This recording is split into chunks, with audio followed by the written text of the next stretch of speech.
OTB AM. With Gillette. Get into your flow with the new Gillette Labs Razor with exfoliating bar. Right, it's once again Jose Mourinho's world and we're just living in it. Or is it?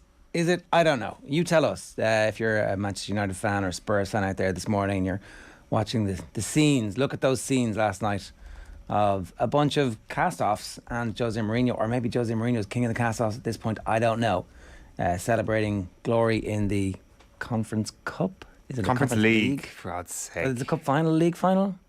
Champions League final, Conference Cup, Conference League final. All of Europe is a league. Maybe that's the issue with the League Cup. They're saying that on the back of the London Times this morning, that the League Cup could be gone. If they change their name to the League, they might actually have some chance of surviving into the 21st century. It's confusing calling it the League Cup. Yeah, it is. Like, it really is. Are you a league or are you a cup? Exactly, because Europe has paved the way for us, and all cups are now leagues.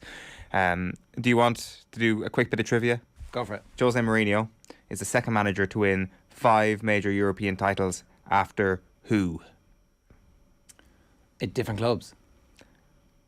No, 5 UEFA European titles. Full stop. Who was the Real Madrid manager?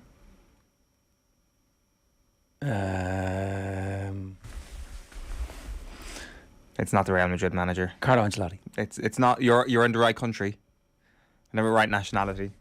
Oh my God! The long COVID. The former England manager. No, it's not the former England manager, but he is a former international manager who you might be quite familiar with. It's Roberto Mancini, Arrigo Sacchi. No. A former Italian. Correct last letter in the surname. As you can imagine, he is Italian. He has managed at international level. He brought a team Giovanni to... Trapattoni. Giovanni Trapattoni. Wow. It's a very impressive... Opta, yeah. Credit for that statistic. He won 5 European titles. Yeah, Jose Mourinho, the second manager to win 5 major European titles after Giovanni Trapattoni, with Jose now winning the UEFA Conference League, the UEFA Champions League twice, and the UEFA Cup/Europa League twice.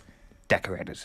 If only Trapattoni had shown us a modicum of respect, just like a little crumb from the table, we would have loved him. All he had to do was give us a little attaboy. They're not as bad as you think, lads, as opposed to these chumps, like, they're really not good at football, lads. I mean, you should see the stuff that I'm working with, which was basically the tone of the press conferences. Yeah, it's a shame. It brought us right in check at the end of a decade where perhaps as Irish people we just got a little bit ahead of ourselves. What we needed was a bit of a Trapattoni attitude to our lives. It was like a forceful immersion in cold, hard water. Yeah, that's what we got from Trapattoni when we were like, oh, we're a first world nation when it comes to football. Look at the Dublin District Schoolboy League is the biggest European football league for underage kids in the world.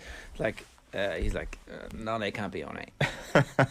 Pointing at us, like, and he wasn't even pointing at the players, he was just pointing at the hacks. It's like your dad going abroad and speaking in Irish, trying to, slag off foreigners, except non campione is something that we could probably understand. Every single syllable of it resonated. Like, oh, he might be right. So close though. So maybe do we underappreciate Trapattoni? Is that what we're saying? I think that obviously when we have conversations, done a quick Google. You won 5 titles. Yeah, that's not bad. Not bad. It definitely is. It's like the number one thing you think about with Trap, and number 2 isn't even close. And number 2 is probably him being angry at a Bayern Munich press conference. That's probably the second thing that comes to mind with Trap these days. I definitely don't think of him as 5-time European winner. Was it not Salzburg? Or was it not? Oh, it was possibly Salzburg. Or whoever the Austrian team he managed. Yes, quite possibly, actually. I'm getting my angry press conferences mixed up here. Yeah. But yeah, that's how far ahead Trap at Ireland is in all of our consciousness. Everything else just fades into the background. I see too from my Twitter feed last night that apparently all those players who used to be rubbish are now really good. They're really good, and they can also shit-house with the best of them. Smalling in particular. Chris Smalling is definitely one of the names that you see there and think, wow, that's a hell of an achievement for him. There was a moment around 80 minutes into the game, Roma holding a 1-0 lead, where Tammy Abraham gets fouled pretty softly, goes down holding his knee, rolling around, and gives a wink to Jose Mourinho as he's rolling around. So he has absolutely instilled them with everything that it means to be Jose Mourinho. And you see the celebrations at full time, and it's obviously kind of vindicates the competition in many ways. And Jose says afterwards that he's going to hang around. They finished 6th in Serie A this season, so it wasn't an amazing season for them. in the domestic league. You could make the case that maybe they are the sixth best team into the league, though. And pardon my ignorance, but was finishing sixth good enough to get them into Europa League anyway? Yes. So this was just a trophy for trophy's sake? I think so, yeah. I think fifth and sixth, Lazio and Roma both get into the Europa League next season. I think Italy have 4 places for Champions League at the moment. Okay. Do people care about this tournament? No, but we care about Jose Mourinho, and we care about the scenes that we see at a final. I think that everybody, when they see the closing stages of a decider on their TV, is not switching it off. They get drawn into it and they realise that the stakes are relatively high, but nobody cares about the early stages of this. I would say all the way up till and including the semi-finals, nobody cared about this. And then Jose Mourinho and his reaction in the semi-final was something that drew us in. And the fact that there's going to be good teams in it next season, and the fact that a good team wins it and somebody as celebrated as Jose in his career, does that maybe layer on a little bit of extra spice when the Irish teams get into it next year? Yeah, definitely. Like, I think that the Conference League is the thing that we probably need to be looking at more from an Irish perspective. There's been an argument put out there that none of the top leagues should be taking part in this at all, that they have enough in the Champions League and the Europa League, and I think there's validity in that argument. The only side of that is, like, if Roma are the draw next season, whoever is the Roma equivalent from Italy or from England are the team who get drawn against the Irish team, you get much more on the gate than if it's the gelatinous gloop of Eastern European teams who come here and in the past would have routinely beaten us 3-0 with their technical superiority. #cliche. Yeah, exactly. You want teams to come to Ireland and feel like we are non a campione, and feel that they can smash Ireland, the Irish teams, and for them to be surprised. Exactly. Campione. That's exactly what happened. Well, I guess it is the definition of non a campione league, really, isn't it? That's why it's a conference league, whatever that is in Italian.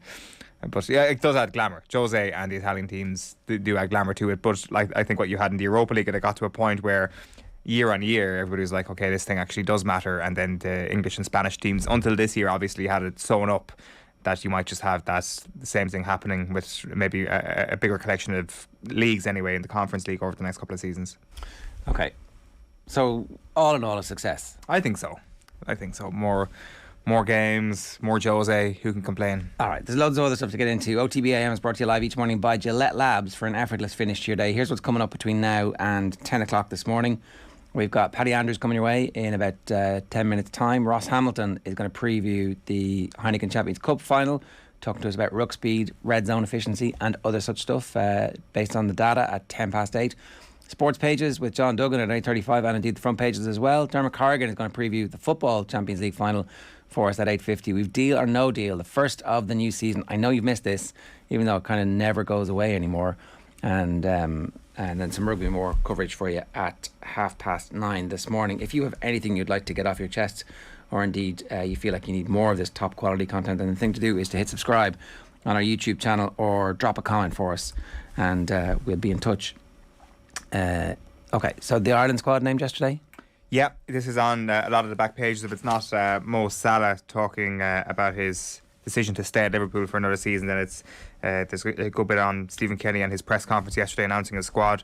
One of the things, sorry, go ahead. Oh no, go on. But I was just going to say one of the main things is the goalkeeping competition, which is nothing new. It just seems that the only thing that has changed since the last international window is that all 3 goalkeepers have almost strengthened their own individual cases to become Ireland goalkeeper. And this idea that we had that we're going into a future with 3 top class goalkeepers looks even stronger than before. Yeah, it's bazoo news, it felt like, but all of a sudden a little bit of doubt has crept in by the words of the manager that this is up for grabs because it's a new campaign. Mm-hmm. And so if you get in at the start of the campaign, you're going to be the goalkeeper for the whole campaign. Yeah.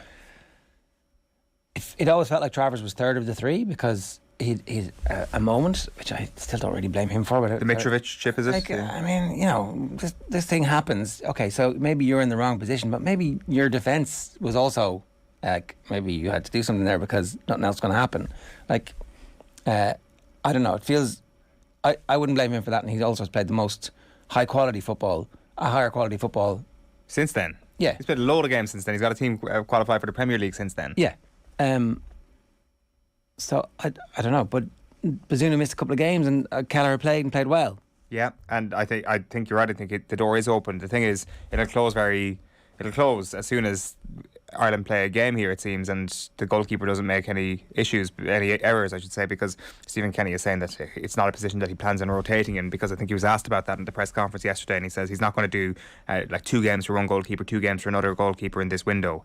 It's probably going to be 4 for one guy, whoever that guy is. It does feel that if everybody's fit, and just because there's like a bit of a pause in the season now, and you know the EFL Cup final was a few months ago at this point, it does feel that Bazunu still has his nose in front. I don't know. Well, I think he was the man in possession for the biggest games and played absolutely brilliantly. So dropping him at this point would be a big call.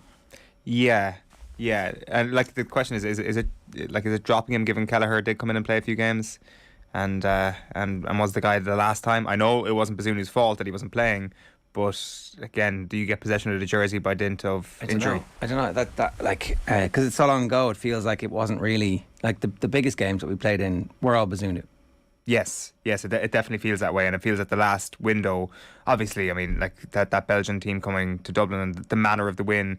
Like Benny's bicycle kick and all that, like that felt important, and I feel that is something that you take into this window. It was a friendly though, and like there was definitely more pressure on the team in and around Christmas time. Whereas these games, the pressure keeps getting ratcheted up. Like people say we're third favourites, but we want to win the group. We want to win this group. Like that's and ultimately he will be given a campaign, a full campaign, as opposed to a Nations League campaign.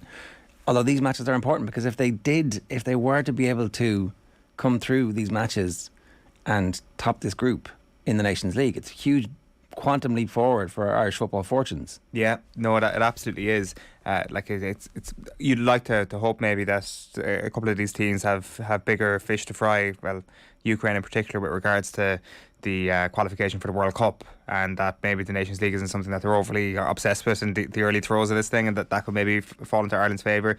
They know that they need to get a very good start, and as you say, the Nations League, I think people have woken up to the fact that this can really just help you get onto the next level, and I don't think anybody's going to be overly complacent about it. This is just a huge window for Ireland, and if they can start well, because they started terribly in all their Nations League campaigns so far, I think the mood music would improve even more so around this team. All right, competition time. This is definitely one of the best competition prizes that we've ever given away on the show. Calling all cycling enthusiasts and indeed sports fans, Skoda are the official main partner of the Tour de France, and to celebrate on OTB Sports, we have a once-in-a-lifetime giveaway. This amazing prize is a VIP trip to stage 13 of the Tour de France from the 14th to the 16th of July, including flights and accommodation for one winner plus a partner. All you need to do for a chance to win is to be available to travel from the 14th to the 16th of July. The dates are not movable. So, to enter, name this Roscommon-born actor who played journalist David Walsh in the 2015 film The Programme. I would take advice from him like I would take advice from a drunk clown. You know, he was a law unto himself. Tweet your answer to @OffTheBall or OTB AM Twitter account. Each daily winner will win a €100 one for all voucher and a Skoda cycling jersey, and we'll go into the draw for the grand prize. Best of luck, Skoda drivers. For another chance to win, check out skodaservice.ie. Mo Salah. You'd say Mo Salah has played this about as well as anybody could possibly have played. All over the last 12 months, there's been like the constant drumbeat from the Liverpool fans and the bits and pieces of contract stuff, and he goes away and he comes back and he goes away and comes back. And it's like constant questions. Like the press back at home are like, "Oh, what's the story?" And like was it the Prime Minister or the Sports Minister was like, "Oh, I think you should move." You know, that was all part of it. So it's a big story, but it wasn't as big as Erling Haaland, and it wasn't as big as Kylian Mbappe. But now, there is no other story in the world of football bigger than Mo Salah's contract for the next 12 months. And some of the biggest teams in the world do not have a superstar striker to hang their hat on. Some of the best teams in Europe do not have the best player in the world at the moment. So what's going to happen?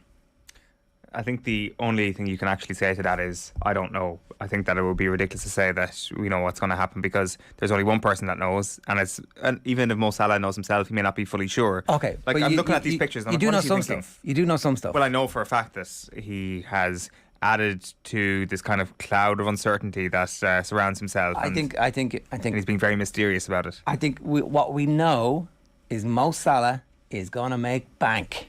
That's what we know. He is getting paid more than anybody next year. He's getting paid Kylian Mbappe money next year. He's getting the signing on fee. We've been talking about this on the show for a long time. Harry Kane, idiot. Mo Salah, genius. That's the difference between one of these players took good advice, one of these players took bad advice, one of these players is going to get 100 million signing on fee next summer. Can I just like dampen your Real Madrid, your 100 lauding million of his quid. genius for a sec? Real Madrid, 100 million quid. Paris Saint-Germain, 100 million quid. For him next summer, yes, please. Thank you very much. What? Who says no? For a 31-year-old? That's the difference between him and Haaland and Mbappe, by the way. I'm not saying that a 31-year-old Mo Salah is not worth that money. I'm just saying that I don't think that they're comparable to the situations that we saw this year. Okay, maybe not 100, maybe 70 million. But I don't care. It's still in my world, it would still qualify as bank. I think in Mo Salah's world, it still qualifies as bank. Yeah. Because otherwise, Liverpool get the money or Mo Salah gets the money. I don't understand. I just do not understand why the best players in the world continually allow the money to go to the clubs. Stop this. Yeah, no, it's a fair point, and I think that the Harry Kane thing is particularly pronounced last year. I'll sign a 20-year contract. No, that's a great. I'll shake your hands on a potential move anytime I want to move. I'll shake your hand. Yes, I'll shake your hands. That's fine. Oh, what lovely hands you have. So soft. Do you think that there's actually just a fear of injury, and like But they're already really rich, and you Yeah. can buy an insurance contract. You get it. You pay big money on insurance. I'm going to spend £1 million on insurance over the next 4 years to guarantee that I get whatever this money is. Yeah. But like that, but isn't the insurance the fact that you put pen to paper on a 3-4 year deal rather than going year to year, because it's like, well, I'm guaranteed $250,000 a week to play football, even if my form dips or my injuries dip. Like, I'm just that's just a theory. I think in reality these players are uber confident and very, very self-assured, and I do think there's been a significant shift in recent years where the best players are allowing themselves or negotiating a deal with themselves with the contract with the club that they're at, where the buyout clauses at a low price. Because remember, the buyout clauses were like ridiculous. One was $1 billion for somebody who was like, oh, we're gonna make the papers because the buyout clause is huge, and it was Pedri, wasn't it? I can't actually remember, something ridiculous, right? But the right thing for those players to do is to sign shorter contracts. And because there's so much money and so many clubs have so much money, that even if you do get injured, instead of ending at Manchester United or Liverpool or Barcelona, you could end up playing for Villa for 120 grand a week for James Tarkowski. Yeah. Why is he getting the money? Because he's available for free. Like, yeah, if Mo Salah's asking himself, will I get a job at Liverpool this time next year if I'm on a contract? The answer is unquestionably yes. Yeah, and like at his level being free doubles his salary from 500 grand to $1 million a week. Really, that's what the value of the.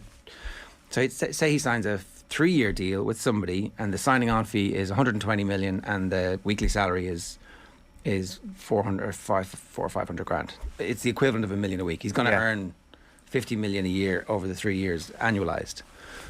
So why don't more players do this? Do you think? Is it agents? I think one is agents, because a lot of the agents don't just earn up front; they earn continuously. So like you get paid over a period of time. And I do think your point about the whole football world is paranoid about getting injured, and that's the end of your career. It's a short career. Is the first thing that like the academy recruits are like, it's a really short career, and most people don't make it. So that conservatism is baked in. But I do think that what Mbappe has done in allowing his contract to run down, and what Griezmann did in allowing his contract to run down, like, that was smart. So Griezmann was a bit of a joke because of the way he tried to become LeBron James and then flopped afterwards twice. But he's still rich. In 20 years' time, when he look back and go, oh, I really wasted my career, like, as he sits on top of his gold mountain? I don't think so. No. And he hasn't, because he won a World Cup, so he's grand, you know? Okay. Like, it's been okay. It is, like, I mean, like, it's also as well, there's a heavy dose of hindsight with regards to, you know, choosing Barcelona or whatever, or choosing to stay at Atletico for a while. Yeah, but letting the contract run down, that's the thing to do. You've made a good argument. I'm trying to think of reasons why Salah would agree it if he's still up in the air about it, especially if he's not overly satisfied with the salary he'd have been given. The one thing is, they kind of strike me, is that, like, you know, the way that Real Madrid didn't get Haaland, didn't get Mbappe, are they now looking at Salah? But everything that Salah said about Real Madrid over the last month makes you think there's no hope that this could ever work as a marriage. But maybe Salah wins on Saturday, and in the long run Real Madrid actually benefit because Salah scratched that itch of revenge against Real Madrid. And is he playing hard to get as well? Is it like, hey, look at me, guys, I'm coming for you? That's the type of thing where, like, you know, they phoned me up and I had to come over and see what they were doing. They were the adversaries. So now we're buddies. Yeah, as long, well, we can definitely write PSG out of the mix, I guess. I think that the personal vendetta against Sergio Ramos is something that he'll be gone by the time Salah's there next season. Sergio Ramos one more season, then off to the Middle East or Inter Miami. Yeah, what a team. Or maybe Salah just goes to Inter Miami. He's well into his 30s at that point next season. Maybe that's just what he's planning. David Beckham's in on the blower to Salah. All right, OTB AM brought to you live each morning by Gillette Labs for an effortless finish to your day. One more thing from Stephen Kenny. He was talking about Michael Obafemi, and obviously not available for the under-21s, and then not in the senior squad, and then scored loads of goals. So he's back in the squad and hopefully going to score a lot of goals for Ireland. Have a look at this. So they moved to Swansea, which is a great club and a great platform to really do well in the Championship. And you can see really the improvement in his play. I've seen him do aspects of his play that I hadn't seen previously with Swansea. His hold of play has really come on well, and he's shown great football intelligence, aligned to the speed that he's got, the natural speed he's got. So the performance I've seen recently from Swansea are better than I've ever seen from him. So his rate of improvement has been very high, and obviously 12 doesn't take penalties. And he scored 12 goals in 16 games, so he's done very well. And what's your relationship like with him? Oh, Michael's great. Yeah, I've had a few meetings with Michael, and listen, if everyone was the same, life would be dull. Michael's a charismatic guy, and I know he's very proud to play for Ireland, and he's excited about coming in, and he's speaking about family coming to Ireland for the games and so forth. So he's looking forward to it. He's still 21. He's 22 in July, and now he's scoring goals regularly in the Championship. Like, excellent. That's what we want. Yeah, I think it's a bit of a no-brainer. There's obviously reasonable questions about, not accepting the call up to the 21s last time, but hopefully that's the sort of thing that it's just a random footnote that doesn't actually have any significance in the future. Like, his numbers speak for themselves, and also as well, he took a look at the competition in the attacking spaces, and again, we've got a lot of top quality Championship talents, but if you're scoring that amount in the Championship, then that puts you right at the top of that pecking order. Obviously the likes of Robinson and Ogbene have proven themselves at both Championship level and at League One and Championship level and at international level, so they're probably ahead of him in the pecking order. But it's interesting to see CJ Hamilton in the mix as well, and another new name, himself and Obafemi, just a bit more intrigue to an attack that was already fairly exciting to watch. Yeah, and Troy Parrott had a good end of season as well. Unfortunate they didn't get promoted, but we'll see what happens with Parrott next year, and maybe he can just go up a level anyway. So I don't know, from a position where it was like we have one guy who we can kick the ball forward to, who's good at holding it up but never scores, to all of a sudden like, there's a bunch of young players here who suddenly are showing signs of progress. Because we obviously lost the run of ourselves when we're like, Parrott should be playing for Spurs in the Champions League. Yeah, and that's the whole point of fans are supposed to lose the run of themselves about young players. Well, we've done the exact opposite as Irish people. Surely our expectations have lowered to the point where it just doesn't resemble that era of hoping for a player to score goals in the Champions League. Like, Nathan is on holidays at the moment, so we haven't got him on to do his end of the year review yet, but he put it up on Twitter. 10 goals for Republic of Ireland players in the Premier League this season, the lowest total for Irish players in the English top flight since 1962. Nathan Collins and Matt Doherty top scorers with 2 goals. And I don't think anybody's now looking at the squad being like, oh my God, we're so crap. I think everybody's looking at the squad being like, we're quite excited. So maybe that's not lowering of expectation. Maybe that's just a belief in what the manager is doing, or what the direction these players are going in, at least. That they don't feel like people who've bottomed out of the Championship. It feels like they're on the way up. Well, they're not also like at the end of their career, having not been that good in the first place, who we've just got qualified for us. Yeah, true. There's been over the last decade, we've definitely been in the hunt, sniffing around a bunch of those players. Whereas these are players who, it feels like we haven't seen their ceiling yet. Yeah, no, that's it. And you'd like to think that maybe Nathan's annual tweet will be a little bit more positive this time next year. Travers is not at Bazuna's level, lads. He doesn't dominate his area, says Richard. And Kelleher is a complete unknown. We've seen him play for Liverpool 3 times. I mean, your view, Richard, fair enough. And maybe you've watched a lot of Travers in the Championship. I'm not sure. Perhaps you have. Maybe you've seen loads of his games, and maybe you've seen that he hasn't evolved at all. He hasn't improved, even though he's managed to, keep his position all season in a team that did really, really well. He's at an age where he can improve too. If Obafemi can go to Swansea and get better, Travers can get better season on season as a very young goalkeeper still. That is the one feather in the cap of Gavin Bazunu, though, is that he fits stylistically with what Stephen Kenny wants perfectly. And I'm not saying the other two lads do, but the fact is that we've seen Bazunu slot in seamlessly with what Kenny wants. And then on top of that, as a shot stopper, as a basic goalkeeper, he's absolutely outstanding as well. So it's an embarrassment of riches with regards to the three of them. And if we talk about an upward trajectory with outfield players, or being optimistic on that front, I don't think there's any question that that's what we're seeing with the 3 goalkeepers. Like, the 3 of them could be Premier League mainstays within the space of a couple of years. It's 7:56 this morning. If you want to get involved, we'd love to hear from you. 0879 180 180 is the WhatsApp number. Our first roadshow in 3 years is nearly here. The Football Pod have just added a Mayo legend to the lineup for Castlebar on the 2nd of June. Joining Paddy and James at the Royal Theatre is a man they had several battles with on big days at Croke Park. It's Keith Higgins. A brilliant night of football chat and plenty of focus on Mayo. It's the Football Pod with Paddy, James, Tommy and Keith in Castlebar on Thursday the 2nd of June. Tickets are €20 plus booking fees. Go to otbsports.com/events now for more. And we're delighted to welcome Paddy Andrews to the show. Paddy, good morning to you. How are you? Good morning, lads. How's the form? Yeah, pretty good. Who was your most annoying direct opponent in those Mayo games? I don't think I can say Keith Higgins anymore, can I? Since he's kindly agreed to come on the show next week. But there was quite a few of them now. Colin Boyle, Tony Vaughan. They had a whole list of guys who could really annoy you. And was it like physically annoying? Kind of, were any of them a little bit chippy with the words? No, and that was the odd thing. I would have spoken about this before, and I think other lads who played in the games, there wasn't a whole lot of mouthing at all, to be fair. Like, it was just a really physical battle between both teams. There's a couple of teams who would definitely be talking a hell of a lot to you, but to be fair, with Mayo, it was never really the case. Definitely not Keith, so I'm hoping he talks a bit more next Thursday night now, I have to say.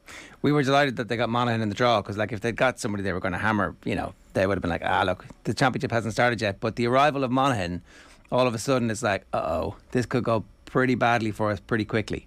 Yeah, it's really good timing. It's fortunate for us. There's lots of big qualifier games next weekend. We'll be obviously reviewing this weekend's football bonanza, I suppose, having 4 provincial finals. And then we're leading in the bank holiday weekend next weekend. There's going to be some big teams gone, season finished on the June bank holiday. So that's a unique situation for some of the top teams. For Mayo, I think it's inconceivable that Mayo could have 2 home games in the championship and lose them both and be knocked out. So Monaghan is a massive test for them. And that's the beauty of the new system, that you're going to get these big games. And obviously we have one with Tyrone and Armagh on Sunday up in the Athletic Grounds as well. But I'd be tipping Mayo, and I'm not just saying that because we're in Castlebar next Thursday. I think it would be inconceivable for them to lose that game as well and be knocked out.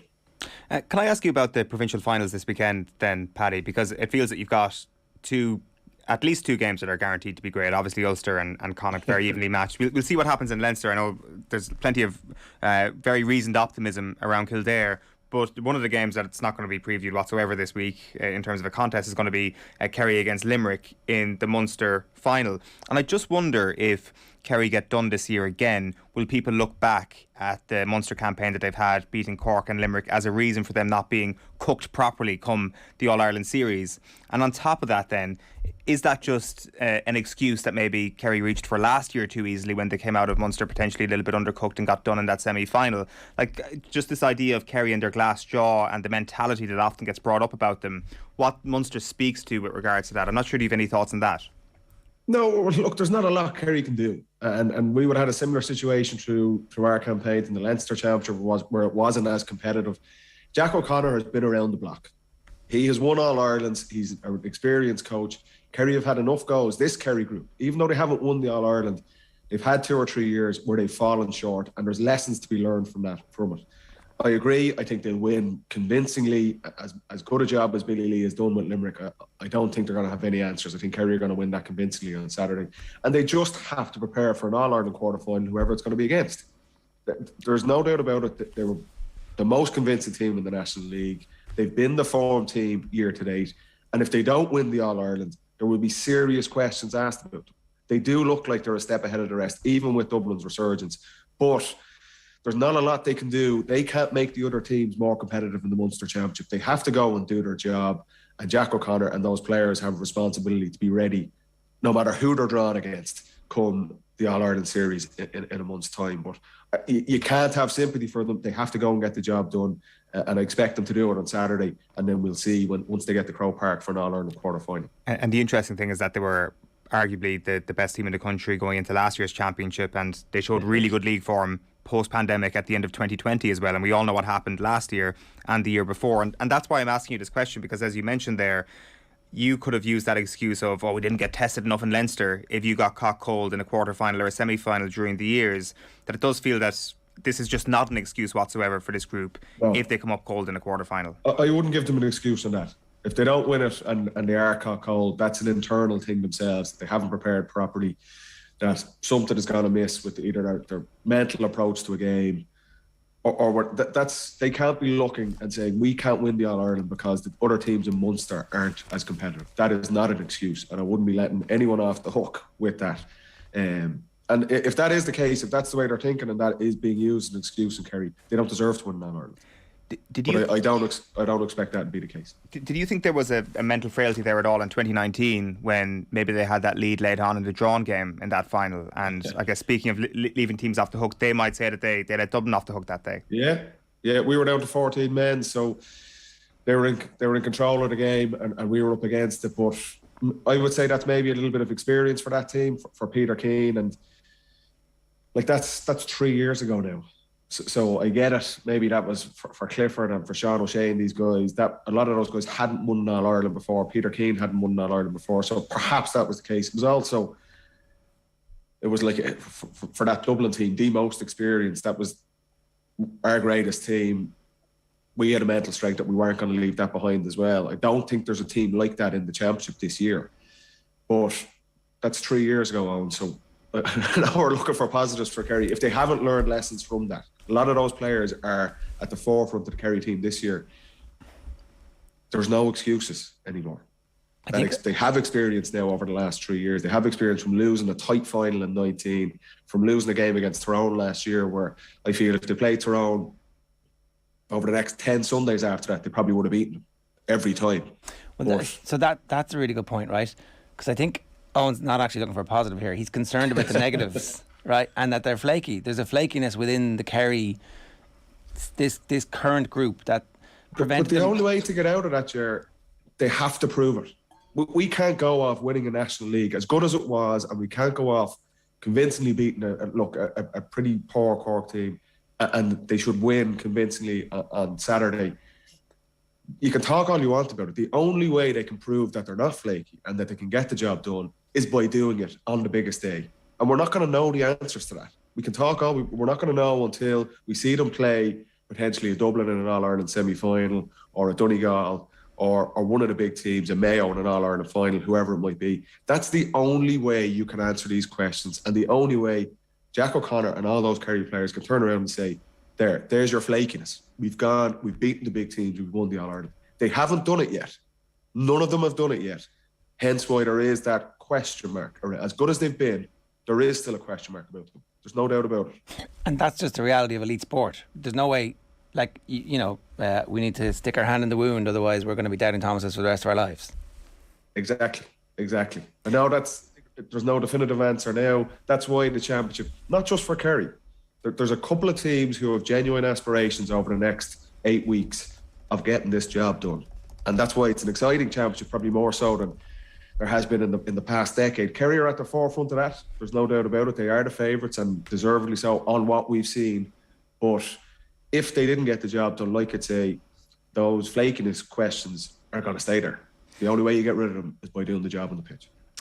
On the Ulster final then this weekend, Paddy, just kind of like looking back on your own interactions with Donegal through the years. I think 2014 is something that people remember obviously more than anything else, but people might forget 16 and 18 when you had 5-point wins against Donegal at that point, which I guess by the context of that time was a relatively close run thing in that great Dublin team's journey.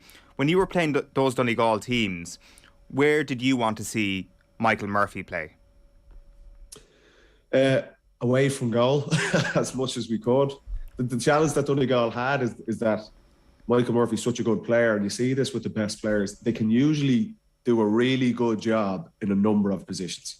I think his most effective position, and where all opponents do not want to see Michael Murphy, is on the square with Jamie Brennan and Paddy McBrearty beside him. But Donegal had a need to get him out around the middle of the pitch as well, to get the ball up the pitch. And he's such a good player. He could do that really, really effectively. He'd be one of the best midfielders in the country, one of the best number 11s in the country, and the best number 14 in the country. So that's the challenge for Donegal. And we've seen it with, like, Declan Bonner's been there for 4 years now, and Donegal have fallen short. There's loads of question marks, like we're talking about Kerry, but Donegal, they have loads of talent, and they have not got anywhere near the maximum out of their potential over the last few seasons. And it seems like they've learned lessons from it, and Murphy has played close to goal. I think that's where he's most effective. And I think if he clicks inside in that full forward line, Donegal are a handful for anyone, not just Derry on Sunday, but for anyone in this All-Ireland series. And it looks like they're starting to learn that lesson, finally. And the really exciting thing about this matchup at the weekend is that if there's one man you want to ask that question of, it's Rory Gallagher. Like, do you expect him to just be like to Garrett McKinless at the weekend, follow Michael Murphy, hammer to hammer, put him the other way as much as possible, or how do you expect that dynamic to work? Oh, he'll have a plan. Rory Gallagher knows Donegal as well as anyone. Like, we spoke about a lot on the football pod. I know Rory as well. He is an unbelievable coach, and you can see that. You're getting the tangible evidence with it, with what he's doing with Derry over the last month. He'll have a plan. He knows Michael Murphy very well. Whether it's McKinless or not, like, if Murphy plays inside, I think it would be Brendan Rodgers that would pick him up. I think Christian McKaig is pretty much nailed on to Mark McBrearty. They've had a couple of battles over the years. If he's drifting around the middle of the field, then it could be a McKinless job. Okay. And McKinless has been one of the standout players in the championship to date going forward. So does he start asking questions of Michael Murphy going back towards his own goal? And as good as a player as Murphy is, I can tell you, lads, no forward likes running back to their own goal. That might be a plan, but it depends on where Murphy's located. But if he's inside, which I expect he might be, I think it'd be Brendan Rodgers more so than McKinless picking him up. Last one for me. For all the talk of Kildare being able to put it up to the Dubs this year, I haven't met anybody who's a Dubs fan who's actually genuinely worried. They're kind of patronising. It's like, oh, you're going to give us a game this year, lads. That's great. Wow, finally. Welcome to the party. I'd probably be in that boat myself, Ger, to be honest. I think Dublin have turned the corner. It feels like there was a rock bottom during the spring and just nothing was working, offensively or defensively. Dublin have improved. Look, they played two pretty average teams, but you can just see in terms of the personnel they've got back, the style of play, they're back to what we would associate with Dublin. Kildare have been very impressive as well. Like last year's Leinster final, I remember the build up to it. I think there was that feeling in Kildare as well. It was just a case of, we don't want to get a bit of a hiding here. The way they set up and the way the game panned out, I think Kildare have a chance on Saturday. There's no doubt about it. The winning and losing of the game, Kildare have forwards that can hurt, not just Dublin, but any team. Daniel Flynn, Ben McCormick's in, I'd say, the best form I've probably ever seen him in. Jimmy Hyland, Derek Irwin. They can shoot. If Kildare play in the front foot, which I expect they will, more so than they did in last year's Leinster final, there's a belief there. If they play in the front foot, the big question mark over Dublin, the biggest question mark in the National League, was their defensive system. They conceded 11 goals. It was one of the worst records across all four divisions. They look to have tidied that up a little bit, but they haven't really been tested. They will get a serious test on Saturday, and that will be the winning and losing of the game. If Dublin don't get a handle on it and they go back to the defensive system and how porous they were during the spring, Kildare have a serious chance of winning this game because they have the weapons up front. And look, do you know what? It's probably the first Leinster final in a decade where there's genuine jeopardy in it. There is that, but I do expect Dublin to come through it. I think the return of Colin O'Callaghan, James McCarthy, Fenton and Kilkenny are back to the form we associate with them. I think they'll probably have too much firepower for Dublin, or for Kildare on Saturday night. Just one last one then on the Connacht final this weekend, Galway against Roscommon. Obviously we've seen this game twice already this year, but the conversation around this game seems to be that we're expecting a totally different Galway to the one we saw at the end of the league. Is that something you're expecting as well, given what we saw against Mayo? I hope so, for their sake. To be honest, I think Galway showed us something against Mayo and Castlebar that we hadn't seen from them, that we don't associate with them. If this is a shootout, like the league final, I think Roscommon will win this game. If it's a lovely game of football and we're all sitting there watching the Sunday game and this is a brilliant free-flowing game, Roscommon I think they've better forward unit than what Galway have. I know they've Shane Walsh and Damien Comer, but they have better shooters. Galway win this game by being more nasty in a way, but just being more organised in defence, being harder to play against. It's not something you would have associated with Galway since Kevin Walsh really in 2018. And that's why Cian O'Neill and Pádraig Joyce, the way they set up, they frustrated Mayo. They frustrated them. They were hard to break down, and they used their weapons on their counter-attack, the likes of Conroy, Walsh, Comer. I think they need to play that way on Sunday to win this game. But not only that, if they want to have any genuine say in the All-Ireland series, that's the system that will work for them. If they go out and just say, we'll play 15 on 15, I don't think Galway will win on Sunday, and I don't think they'll have any input in the All-Ireland either. So I expect them to play that way. They should have respect for Roscommon and not go in there thinking, we've beaten Mayo, this is kind of an open goal. If they go in with that mentality and that setup in their play, they'll lose this game. So I expect them to learn the lessons, and I expect them to set up that way, frustrate Roscommon, shut down their key players, the Murtas and Downey Smiths and these guys, and get the job done. All right, Paddy, good stuff. Thanks a million for joining us. Cheers. No worries, lads. Bye-bye. Best of luck in Castlebar as well. That's, as I said, our first roadshow in nearly 3 years. The Football Pod have added a Mayo legend to the lineup for Castlebar on the 2nd of June. If you want to go along and see Paddy and James and Tommy in person, they're going to be joined by Keith Higgins. Tickets available now. You can get them on Ticketmaster. You can also get them on otbsports.com/events. That's Thursday, June 2nd, so just the weekend before the Mayo-Monaghan game as well. 12 minutes past 8 this morning, you're watching OTB AM. We're live every morning on YouTube. You can get us on the OTB Sports app. Of course, you can get us on Twitter as well. Are Kerry flaky? Is that your fear? That's definitely the fear, yeah, because they were flaky last year and they were flaky the year before. So will they be flaky for a third year? And the year before that? Less flaky in 2019 than they were the last 2 years. Put it down to flaky. I don't think he was putting it down to flaky. No, he wasn't. Experience and you're up against like an all-time team in their moment of destiny. Yeah, the 14-man thing is obviously what you can throw at Kerry. It's inconclusive, but I do think there was a lack of fortune maybe as well there, and just a lack of experience. But definitely the last 2 years were worse, if you want to use the flaky tag. All right, 13 minutes past 8 this morning. Delighted to say we're joined by Ross Hamilton, independent rugby performance analyst who works with BT Sport and has previously worked with Saracens and England. Ross, welcome back. How are you getting on? Good, thank you. Very good. How are you guys? We're all very excited. Well, half of the studio are very excited about what Leinster might be able to do this weekend. The other half is a bit concerned about what it means for Munster. But we can park Munster for today, and we're talking about Leinster. You've been looking at this. This is kind of a random enough question. The last time we had John, we were talking about similar things with respect to the Ireland team. Are there clear similarities between what Ireland and Leinster are doing from a statistical perspective, or are there big differences? No, 100% exactly the same. A lot of people talking, obviously, the similar players that are making up the Ireland team. And you can definitely see it from both sides, whichever way it goes, whether it's Leinster first or Ireland first. But it's exactly the same. They're playing in the same way, same style, getting the same output, and obviously having the success as well, being into the final.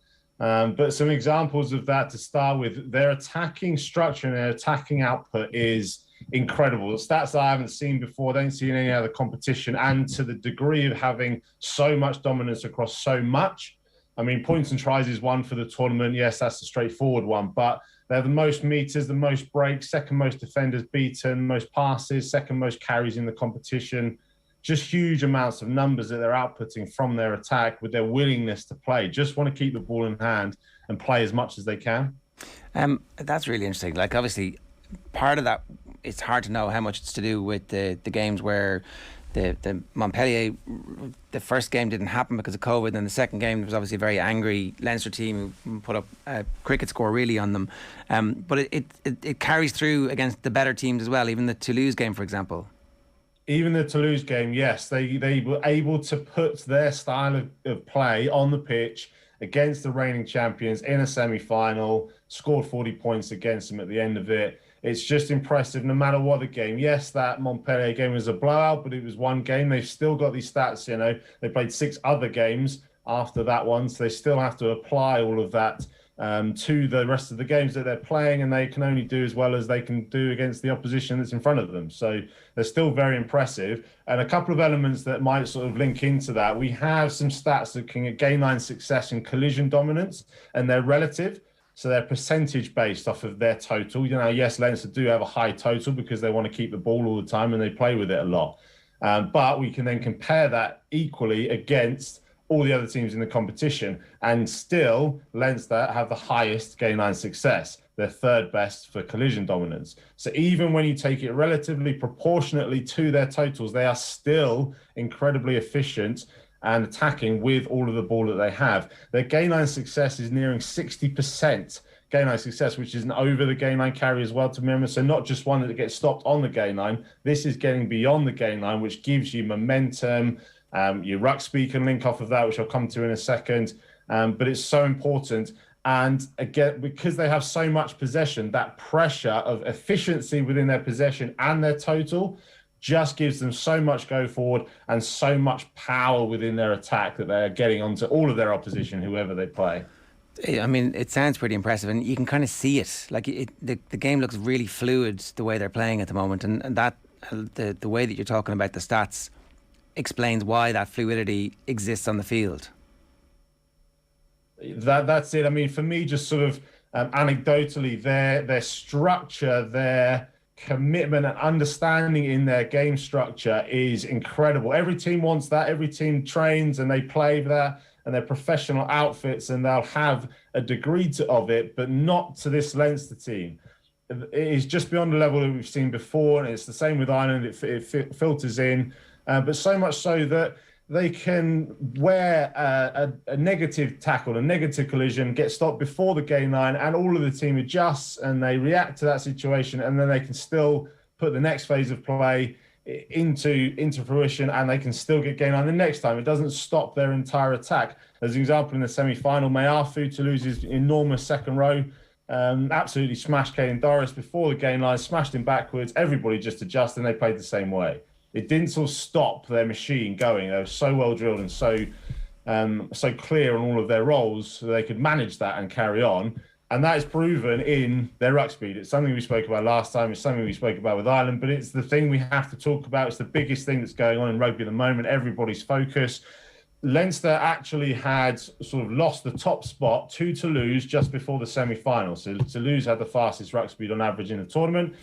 After that game, now going to the final, Leinster won that back. So they managed to outperform Toulouse in a semi-final when they had the fastest ruck speed, got so much quicker and so much quick ball throughout that game that they sort of retaken the lead. And their average ruck speed, just for a number to give you some context, is 2.84 seconds per ruck, every ruck. And they have close to 100 rucks a game. So the average across all of that is frightening quick. Teams would be looking to get individual rucks around 2 seconds, under 3 seconds would be good to average that level.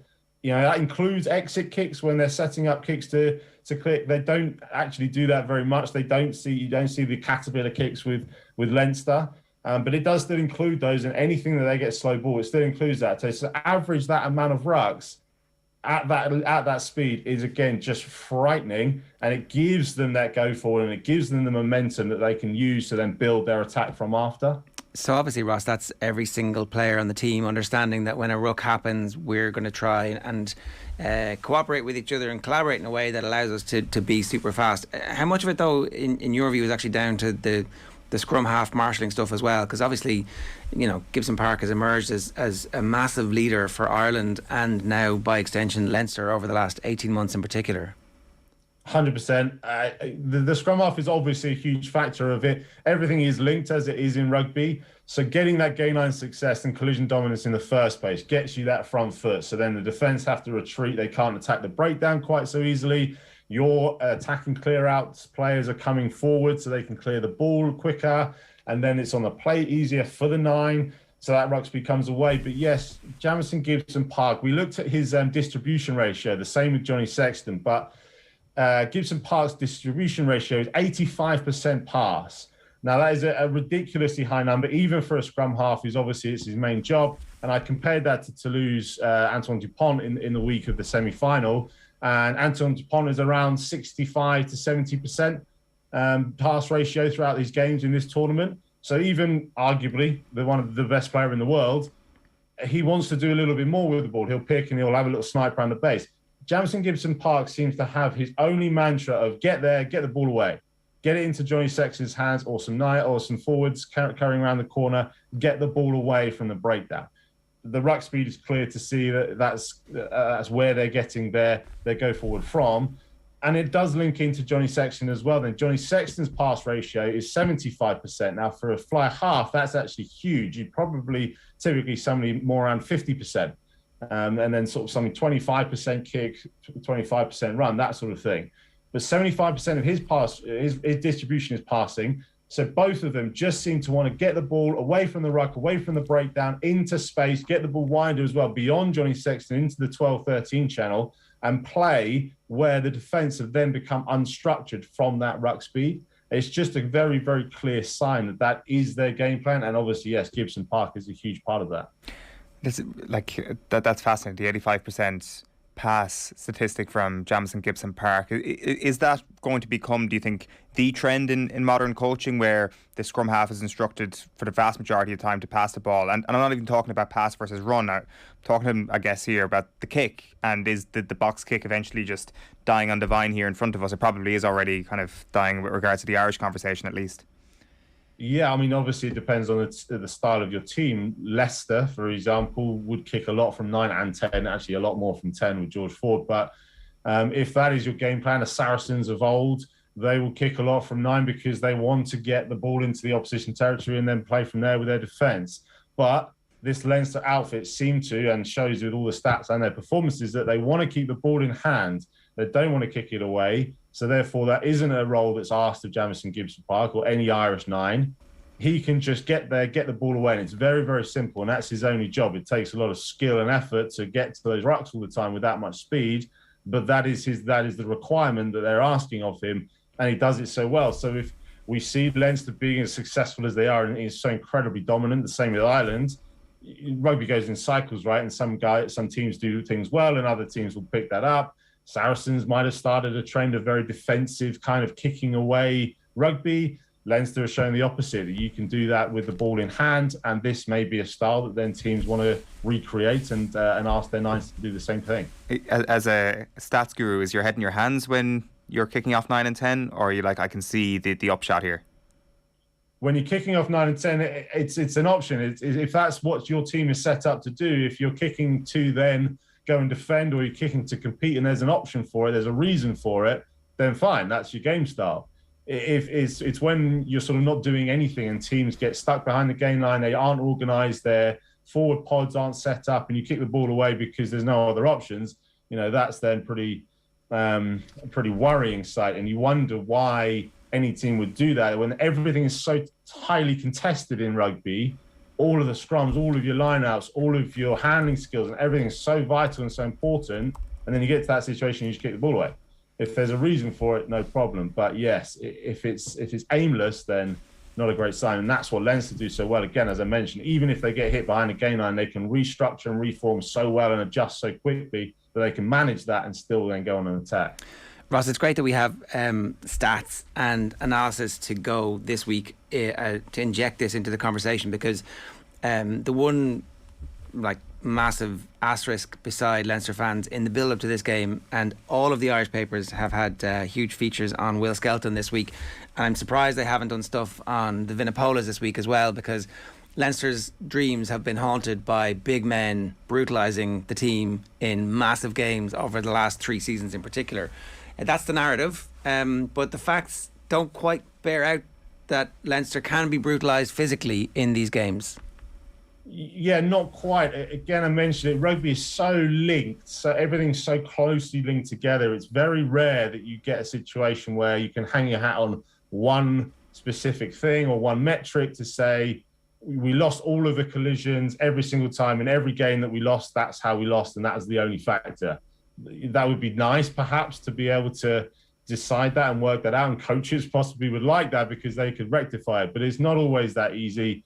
That's partly why we like rugby. I had a look at their sort of 3 losses in the last 3 seasons in the knockout stages, and there were games where they won the gain line success. They bettered their opposition in the gain line success and collision dominance. The La Rochelle game last year, I looked at their average for the tournament for gain line success and collision dominance, and they bettered their performance in that semi-final game when they still lost. So they played better. They had a higher success rate in collision dominance, etc., in that game, and yet they still lost. So it's not sort of so easy to say, well, they lost the physical battle and that was it. Yes, La Rochelle do have enormous forwards and they're very strong, very powerful. But La Rochelle this season aren't necessarily that so incredibly dominant. I mentioned Leinster's gain line success and collision dominance is really high. La Rochelle's gain line success is 12th in the whole tournament of every team and a relative number, and their collision success is 11th. So right bang average in the middle of the tournament of all the 24 teams, and yet they're in the final. That doesn't scream to me that they are dependent and only focused on their physical battle, and that's what's going to get them a win or at least a chance against Leinster. It says there must be other elements to it, and we showed again, Leinster don't just lose because they've lost that physical battle. There are whole other elements to it, and there's a load of stats that go into it of why they may have lost. A lot of it was around their red zone efficiency. Sometimes they didn't get into the red zone enough when their efficiency was good, but they then had high red zone entries and their efficiency was poor. They couldn't match those things both together to get sort of enough points to score to win the match. But there's lots of elements to it. And yeah, I don't think that's the one thing that we can hang our hat on. Yes, there's a chance, and that's going to be a focus for La Rochelle because that's the style of play that they may want to play, and they've got the players to do so. But it's not just as simple as that for me. La Rochelle's defence is obviously going to be absolutely key to them winning at the weekend, and it turns out they're really, really good at defending that. That's one of the things that has emerged this week as well from your research, I think. Yeah, 2 things on that for La Rochelle. So they attack the offensive, or from their point of view, defensive breakdowns very, very well, and they do a very good job with it. So they commit 0 players to a breakdown, the fewest in the entire competition so far this year, which means they commit at least 1, sometimes up to 3 and 4, more than anybody else do. They then slow the ball down very well from that. And that's going to be a big factor for La Rochelle's defence, as we said, with Leinster's attacking ruck speed. But also what that does with Leinster is their game plan seems to be pressure, multiple phases, keep going, and that building out of ruck speed and pressure eventually breaks the teams down. If La Rochelle can affect that breakdown, slow it down a little bit, get their defence set and sorted, that they might be able to then hold Leinster's attack. Maybe, big maybe. Leinster are still going to be very good at it. But slowing down is one thing at the defensive breakdowns, but they are also very good at turning the ball over. They've won the 2nd most turnovers per game in the competition this season. So it's not just slowing down and trying to let their defence get the next phase. They will go and win that ball at the breakdown. And whether Leinster can combat that is a question again. Leinster's attacking accuracy at rucks is 2nd best in the tournament, so you think that they might. But if you link all of those things in together with La Rochelle attacking the defensive breakdown, what that does mean is they have been very good at defending multiple phases because they don't allow teams quick ruck ball against them, which doesn't disorganise their own defence, and that they can get set and square and get everybody off the line and go and shut down an attack that's coming. So if they can manage that, they may have a chance of stopping Leinster, because Leinster have actually scored a huge amount of tries off of multiple phases. Very typically, you'd see a profile that would look in terms of scoring as the most off of first phase. You have the most first phases, of course, because you have to have a first phase to have a second phase and so on. And you've got a set structure in place that you can attack from, whether that is still in transition or from a set piece. But Leinster scored more from 2 to 3 phases and more again from 4 to 6 phases. So they actually almost set themselves up thinking, we're not going to strike, we're not going to score this immediately. Where we're going to get our benefit is setting up the rucks, getting quick ruck speed, getting our structure into place and going. And if La Rochelle can apply this attacking nature of the breakdown defensively and slow Leinster down enough, they have only conceded 3 tries after 3 phases, La Rochelle, in the tournament so far. All right. They've only conceded 15 in total. So a big proportion, yes, off 1 to 3 phases. But after that, they're very, very good at multiple phase defence. Right. So again, if they can apply all those things together, they might be able to stop Leinster. This is the very definition of irresistible force and immovable object.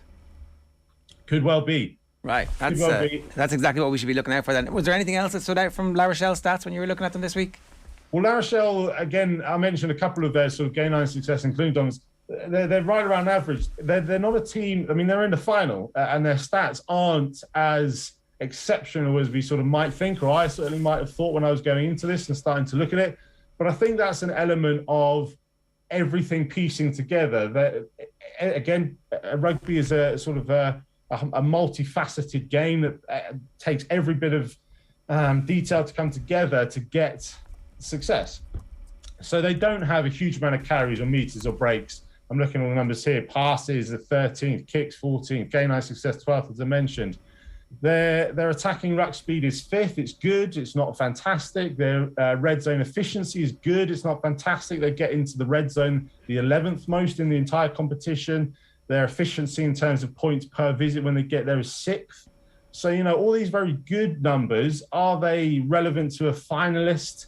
You know, you might not think so if you took them in isolation, but they all work together to get them into this position. You would say that La Rochelle have not scraped through, but they haven't been extremely dominant in all of their games. They've probably played a couple of teams who've been a little bit below par and just about managed to get through, whereas Leinster have dominated everybody. They scored 40 points against the defending champions 2 weeks ago. So La Rochelle certainly have a chance. They're going to have to put every element of their game together in order to have a chance. I still don't see it personally. I think Leinster are by far and away the favourites and going to have to do something incredibly special to beat that Leinster side. And just on the Leinster one as well, I looked at their red zone efficiency. It's just one final sort of measure of how good they've been. They have had the most entries into the red zone. It's the highest ratio of entries relative to their possession. So again, they have a lot of possession. They would get there more often, but relatively across all teams, they get there the most. They scored the most points in the red zone in total for 47 points at the end of the game from the red zone entries. Their efficiency is the best and their success is the best. So every single time they get into the red zone, more than half of the time, 51% of the time, they come away with a score. So to get a score every once in 2 times you get into the red zone is incredible numbers, is incredible efficiency.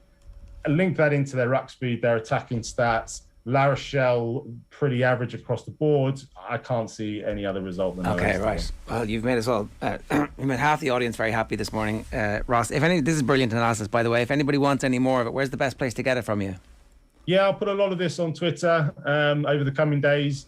I'll put a lot looking at into the game as well, both finals, but live during the games. If you're watching on the television, there'll be some of these stats popping up, and Brian O'Driscoll is our commentator on the day, so obviously he'll link a lot of this in all together. At Roscoe Hamilton is the Twitter account you should all follow for this goodness. Ross, great stuff. Thanks a million. Cheers. Thanks. Cheers, guys. That was brilliant. Really interesting to hear the stuff that you think you're watching explained, why it happens, and what the stats backing it up are. Yeah, it's really, really good stuff. And it's Leinster are changing rugby. That's what I took away from that, by the way. Leinster are literally saving the game. They're like the Dubs when they were the swashbuckling Dubs. I'd like to kind of just... I just hope that Ron O'Gara is not Donegal. But it's Ireland that have changed the game, and Leinster just grabbed onto the coattails. Well, which came first, chicken or the egg? Well, what exactly is it? Are we talking about chicken egg when it comes to European success? Maybe it's just an unbelievable happy amalgamation where everything is aligned. Maybe, or maybe it's just the centralised hub of Irish greatness, and Leinster have just managed to tap into it a little bit better. Maybe this is all Paul O'Connell's fault. Well, maybe it's the success that Leinster has just come from the gems that they've picked up from O'Connell in Ireland camp. It would be interesting to be a fly in the wall when O'Connell and Cullen and the two lads who were involved with the England team at the World Cup are sitting and having conversations. Yeah, that would actually be.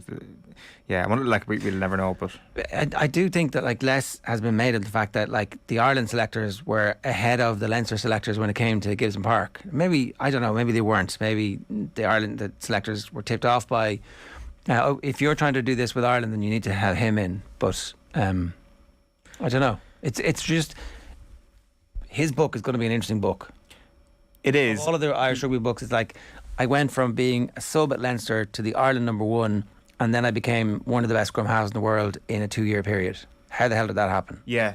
Like it's all a very interesting kind of part in all of this is how chronologically it's all linked, because when you talk about chicken and egg, I mean, Schmidt was in charge of Ireland till the end of 2019. Like, is Andy Farrell's reign a reign full of more listening? Kind of, is he more of a sponge than maybe late stage Joe Schmidt was?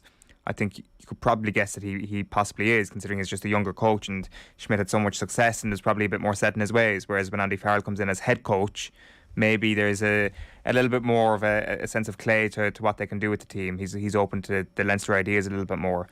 And also Leinster would have rated Luke McGrath quite highly at the time. Yeah. Conor Murray would have been very, do. very, very important under Joe Schmidt.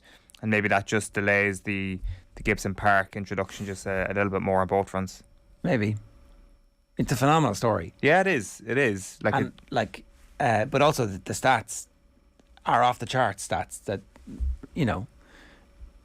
his passing and Sexton's passing. Well, they have a plan. They know what they're doing. But it's also not the same plan as anybody else. Yeah, and I'd love to see those compared with like the World Cup, the 2015 World Cup, when that New Zealand team were absolutely at their best and just crushed everybody, except for the semi-final. Yeah, like the stats do definitely suggest like quite a clear game plan, but also the very central tenet of Leinster over the early stages under Lancaster and Cullen was, comfort and chaos. That the stats can paint a very sort of, not a straight-jacketed picture, but one that, there's a very clear routine to what they do. And actually their philosophy is to make their players more comfortable, and that routine goes out the window. McCarthy says, great stuff from Ross Hamilton, really interesting. MOC says, meanwhile Murray kicks the leather off the ball. Also, this is very good. The Carpet Man says, if Rog masterminds a victory over Leinster, he should be banished to St Helena and never allowed to return. Did I get the name of that right? Right. We have John Duggan in next. We're going to talk football with Dermot Corrigan. We've got Phil Egan on Deal or No Deal, and sports pages all on your way. Stay tuned. OTB AM. This is OTB Sports Radio. Marginal gains? XG? Top speed? Recovery? What's it all about? Want to improve but don't know where to start? With more data than ever now available, OTB Sports have teamed up with Whoop to cut through the noise and help you raise your game, no matter the sport. OTB Sports are delivering the metrics that matter. Meaningful metrics in partnership with Whoop, the personalised digital fitness and health coach that helps you unlock your inner potential. See Whoop.com for more. Follow OTB Sports social channels for the best insights and stats this season. With prices from only €289 for fully comprehensive car insurance, everyone's making the jump to getsetgo.ie. New business policies only. Prices subject to minimum premiums. T's and C's apply. MCL Insurance Services Limited Trading is getsetgo.ie is regulated by the Central Bank of Ireland. This is Sport Ireland Campus, and here is where it all starts. From the little ones learning to the high-performance athletes leading. Here we go to play, to practice, to progress. Here is where communities in the nation come together to compete, to win, and to belong. Here we go to the next level, then on to the world stage. This is Sport Ireland Campus, and here we go. Visit sportirelandcampus.ie to be a part of it. OTB AM. With Gillette. Get into your flow with the new Gillette Labs Razor with exfoliating bar. It's 8:39. You're very welcome back to OTB AM. We're brought to you live each morning by Gillette Labs for an effortless finish to your day. Now, competition time, right? Calling all cycling enthusiasts. Skoda are the official main partner of the Tour de France, and to celebrate on OTB Sports, we have a once-in-a-lifetime giveaway. This amazing prize is a VIP trip to stage 13 of the Tour de France from the 14th to the 16th of July. Flights and accommodation for one winner plus a partner. All you need to do to be in with a chance of winning is to make sure that you're available to travel first on the 14th to the 16th of July, and you also have to name this Roscommon-born actor who played journalist David Walsh in the 2015 film The Programme. I would take advice from him like I would take advice from a drunk clown. He was a law unto himself. Tweet your answer to @OffTheBall or @OffTheBallAM, the Twitter accounts. Each daily winner will win a €100 one for all voucher and a Skoda cycling jersey, and we'll go into a draw for the grand prize. Best of luck, Skoda drivers. For another chance to win, check out skodaservice.ie. It is 8:40. John Duggan is with us. John, good morning. Ger and Eoin, how are we doing? Good. A nice quiet Saturday afternoon for you coming? This has been an absolute blockbuster. So looking forward to Ger and Eoin. We have Brian O'Driscoll previewing the Champions Cup final. We've live commentary of the game. Then Brent Pope and Conor Morris down in the south of France in Marseille from 4:45. We're on air 1 until 8. We also have Laro in studio at 2 o'clock until 4 with Dan and Shane Keegan for Football Saturday. So he's in Dublin for the weekend. So, is he? Yeah. Actually in studio? I thought you meant like virtually, but real. Yeah, Nice. no, he's coming in. So the BBC's loss is our game. Wow. And we'll also have reporters at the Gaelic Games matches, Sean O'Sullivan down in Kerry, Limerick, and Paddy Andrews at Dublin, Kildare. So That's not bad. That is a good lineup now. This is why we get out of bed in the morning. Jesus. It is one of those weekends that you're very, very, very excited for. I am. Like Ger, I mean, you would be, I think you'd Highly excited. You're going, Ger. Like, in fairness, John gets to be in Dublin and I get to be in Killarney, so we've probably won up to you here a little bit. But tell us about your weekend. No. Ger's going to Paris, everyone. Booked flights as soon as the venue was changed, I understand. I had flights for St. Petersburg, obviously, Right. but it is not on there. So I was going irrespective of who's in the final. And You now, sorted, Ger? Turns out it's pretty good. I'm sorted. Good man. Have you been to a Champions League final before? I was at the Liverpool Spurs one. Oh. In the Wanda Metropolitana. Oh, yeah. So is it hard to get tickets? Pretty hard. Pretty hard to get tickets. Okay, yeah. Pretty hard to get tickets, yeah. Interesting. Have you been to Stade de France for rugby, Ger? I've definitely been for the football. I don't think I've ever been for the rugby. I was there for the 0-0. Yeah, I was at that game as well, yeah. In 2004. There's been 2 0-0s, has there? No, I was at the John O'Shea one. Remember the John O'Shea miss? It was Brian Kerr. It was 2004, yeah. We all sang La Marseillaise, the Irish fans, yeah. And then it was obviously the Hand of Henri game. Yeah, I wasn't at that. No, I wasn't at that. I think I've been more than once. Say that again? I think I've been more than once. Did we play Sweden in the Stade de France? Yes. We did, yeah. Yeah. That's true, actually, Wes Hoodland's goal. What was 2019 like as an atmosphere? Good. It was really good. In fairness, unfortunately, the goal gets scored early, and then the game isn't very good. And I think the game was affected by the fact that neither team had played football for about 3 weeks beforehand. Remember, it was like the longest build up to a match, and also the Harry Kane injury didn't help. This one's going to be on a level above it, is it? I think, in terms of that buzz around, like 2 different countries coming together for a Champions League final, I think adds to it. Definitely, yeah. Paris is like. And Paris. Yeah. Madrid's pretty good. Madrid's a nice city. Paris is good. Looking forward to it. How's Killarney going to be? Oh, that's obviously going to be the epicenter of the world on Saturday. Darragh O'Shea said people won't even know there's a game on above. Games. Kerry Cork in the women's is on at 12:15 actually. Very early start for people who want to get in and try and see if this Kerry wave, which seem to be emerging in the league this year, is actually the real thing, and can they actually take a scalp. That's probably the game that most people will be looking forward to as a contest, I'd say, on Saturday. Like Limerick have been on a brilliant journey over the last couple of years. Like, what their ceiling is going to be very interesting over the next little while, because I think there's an added buzz around that team because of what happened with the hurlers, and everybody knows this is a city county, so therefore they have playing resources to try and do something. I think becoming a mainstay in Division 2 is probably their ceiling, and then could they dream of Division 1 qualification if things go sour for them? Could they look at a Tailteann Cup win for them over the next couple of years? Either way, they're not in a bad position, but it would just be pointless to suggest that the Kerry aren't very, very strong favourites. No, and the odds reflect that. I'm going to be watching Dublin 220 Kildare 316 on the phone, probably, more than likely. A hell of a game. Good game, yeah. What happened in that game? Well, I think the Kildare went toe to toe, got beaten, died in their shields. Progress. What jersey are you wearing on Saturday? Are you wearing your Kildare jersey in Paris? I mean, it would look like a Real Madrid fan. Los Blancos. Yeah. So no, I think I won't be inviting any trouble from either sets of fans. Mr. Gilroy reveals himself as Liverpool fanatic. I mean, no. John, what's going on? A lot of debate about Mo Salah's future over the last few months, and he's confirmed in a press conference ahead of Saturday that he's staying in for next season. Whether that means he leaves in a Bosman next year remains to be seen, but there is a possibility that could happen now. Good use of Bosman on the back page of the Irish Independent this morning, which I haven't seen in a headline or anybody talk about in, I would say, about 10 years. Football Manager would always go with Bosman rather than free transfer. It's disappeared, though, from common usage, hasn't it? Yeah. I would say leaving on a free would be the new... Out of contract? Out of contract, I guess. Did the kids...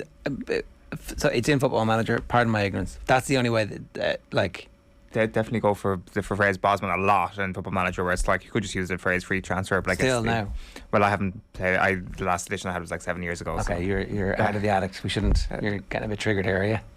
My hand is twitching.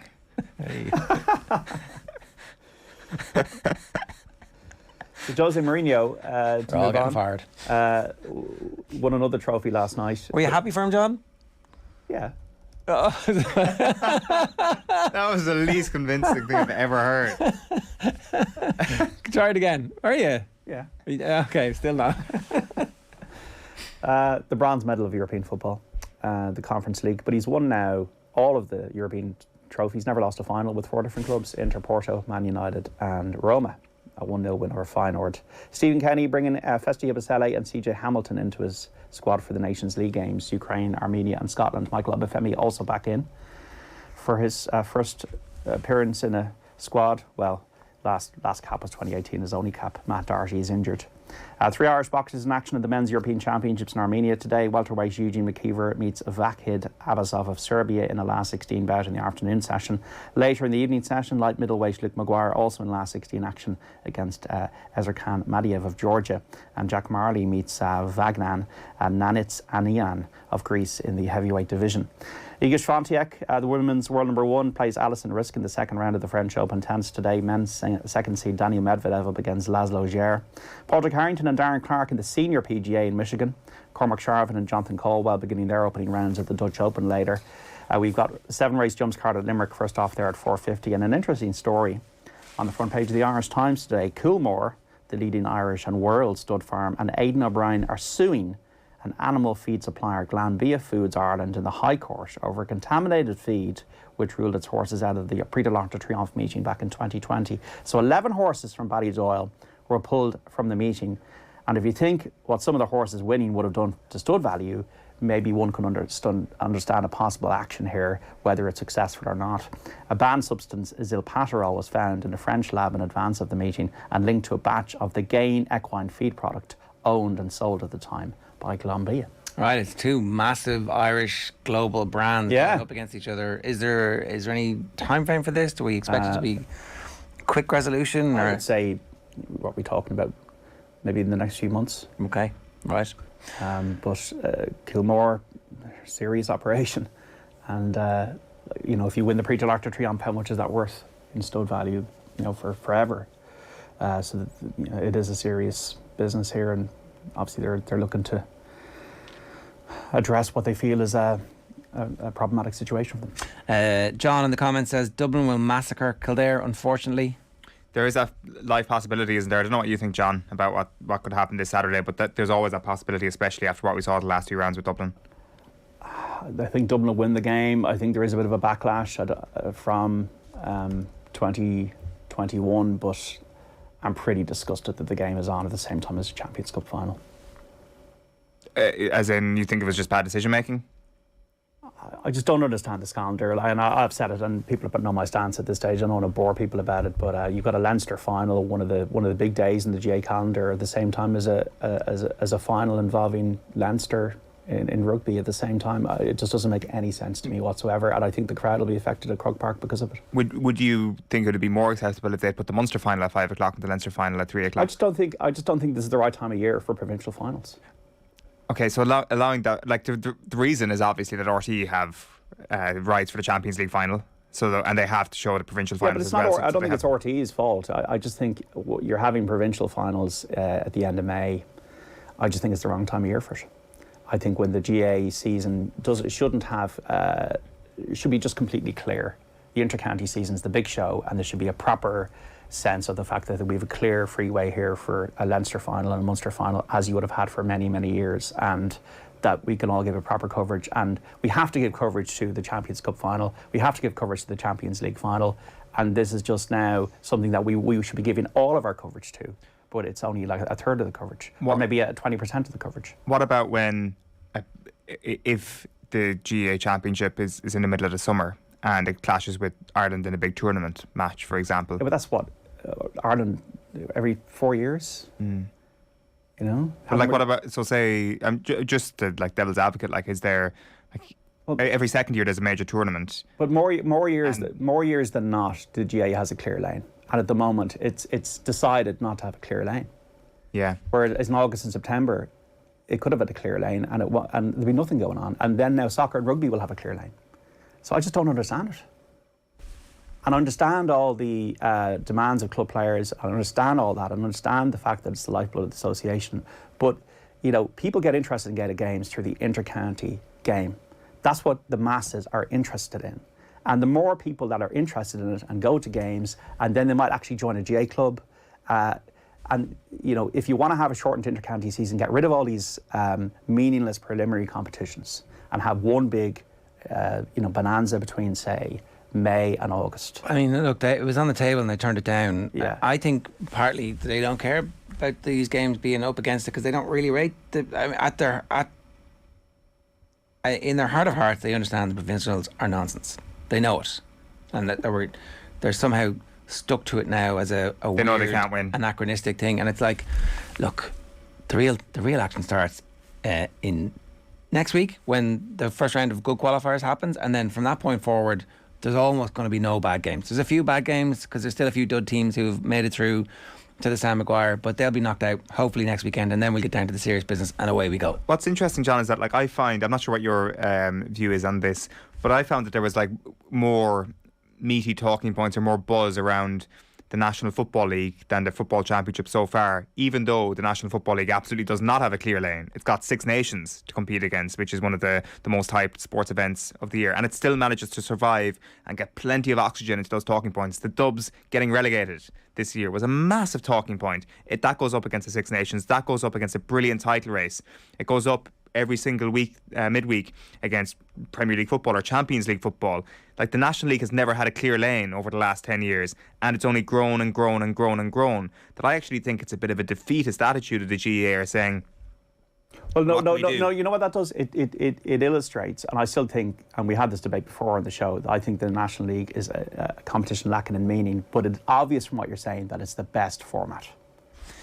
I do think, though, as well, on the point you're making, the National League is coming off a very low base where League is League, Championship is Championship was the kind of de facto thing, and so therefore any success that league has is seen as progress. I guarantee you, though, other than maybe, say, the morning after a Sunday game in the 6 Nations, the Monday mornings will be dominated by National League coverage. I don't think if you look at the main story in the back page of any of the Irish newspapers, it does feel as if the National League over the last couple of years has been the story on Monday mornings throughout February and March. Maybe I'm completely misremembering a couple of months ago, but it definitely feels that way, and it's definitely being conspicuous by its presence and the amount of coverage because of the fact that you've just got such a breadth of games and so many interesting storylines as a result of the number of games that are happening between teams of an equal standard. I mean, well, I would say that the hurling round robin is exciting. Munster and Leinster is exciting, but it is to me still competing to a degree for oxygen. And it is exciting. I'm going to see Clare Limerick on Sunday week. I'm 24 years since Clare won a Munster hurling title. That is a big deal. Even to see them win that would be good. But I think if they fixed the structures, it wouldn't really matter what time of the year everything was on, because we would chisel out the time. And I think there's truth in that. And if we fix the structures, then in fairness, there wouldn't be finals this weekend, or there wouldn't be trophies being given out this weekend of any major significance. But anyway, and I just do think as well, you want to play summer hurling and football in the summer. You want to have the best conditions possible. I do agree with that. But you also don't want a situation where in July a lot of people are on holidays. Yeah. And won't be able to go to the All-Irelands because they're away with their kids. Yeah. All right, 8:53 this morning. John, good stuff. Time is a flat circle, it turns out. OTB AM brought to you live each morning by Gillette Labs for an effortless finish to your day. I'm delighted to say Dermot Corrigan of The Athletic is with us. Dermot, good morning to you. How are you? Pretty good, Ger. How's it going? Yeah, good. We're getting excited about the Champions League final this weekend. We just wanted to kind of check the temperature around Real Madrid at the moment and kind of see what their level of confidence was heading into this. The league was a cakewalk for them. The Champions League has been unending, unbelievable drama, game on game. So it has been the opposite of a cakewalk. And I don't know, how do they feel, how well prepared they are coming in for the challenge of Liverpool this weekend? They feel pretty good. They had the open day at the training ground was on Tuesday, so we were out there talking to some of the players and listening to Ancelotti talk, and it was very relaxed. And Ancelotti said a couple of times that at the start of the season they didn't really expect to be challenging for the Champions League. Some players had left, a lot of their key players are getting on into their 30s at this stage, so they didn't see themselves as up at the top. But the way things have gone with all those comebacks, the emotion that there's been at the Bernabeu, the positivity that has generated, they do see themselves as 50-50. A lot of people were saying that the different players, and amongst the fans, there's just a feeling that Madrid tend to win these finals. So when they get to the big occasions, that Madrid's big players, they're able to handle the pressure, they grow in these type of occasions. So there's quite a lot of confidence around that Madrid will be able to beat Liverpool, even though they realise Liverpool maybe on paper have a stronger squad. Yeah, I do wonder though if talk to me a little bit about the form that Real Madrid are in. Are their best players in good form over the last couple of weeks? Yeah, they've had, because of the way they wrapped up La Liga so quickly, they had almost a month to kind of prepare. So Ancelotti did it quite cleverly. He rested half the team for some games and then the other half for other league games. And when they were playing, especially the forwards like Benzema and Vinicius, they were playing against Levante. They were 4-0 up at half time in that game. They just put on a bit of a show at the Bernabeu. They looked really fit. They looked really confident, especially the confidence. There's kind of a buzz around the squad, a feeling after those big games that they're kind of capable of doing great things and scoring some really nice goals. Again, that might run into more of a reality against a team like Liverpool, but for the moment they do feel that just things have come together for them just at the right moment. There's a couple of narratives around this team in particular, and the form of Benzema, the agelessness of the midfield trio. Now, the midfield trio that we kind of have come to associate with this Real Madrid team, they actually weren't on the field when the most dramatic stuff happened. So if you're the manager, what do? Do you start with do you dance with the ones who brung you all the way to this point in the outlads, or do you stick the kids in and go, here, listen, we're going to run the legs off this Liverpool team and see what happens? Yeah, Ancelotti's been very keen to point out that it's not about 11 players anymore, that with the 5 subs and with the deep squads that teams have, that he's going to use it. And I'd imagine he'll start with the 3 guys. He'll look to maybe keep it control, not to make it as crazy as it has been in the other games. But then you'll see Camavinga come off the bench. Valverde will probably start in the kind of as a wide forward, but he'll really be just into the midfield as well. He's another kind of box-to-box type midfielder. So they'll have kind of him to protect him, and then as the game goes on, throw on more attacking players. Throw on Camavinga, who's just been, he's only 19, but he's been amazing. Looks kind of born to play on the big stage. So yeah, I'd say Modric, Kroos and Casemiro start the game, but maybe only 1 or 2 of them will get to 90 minutes.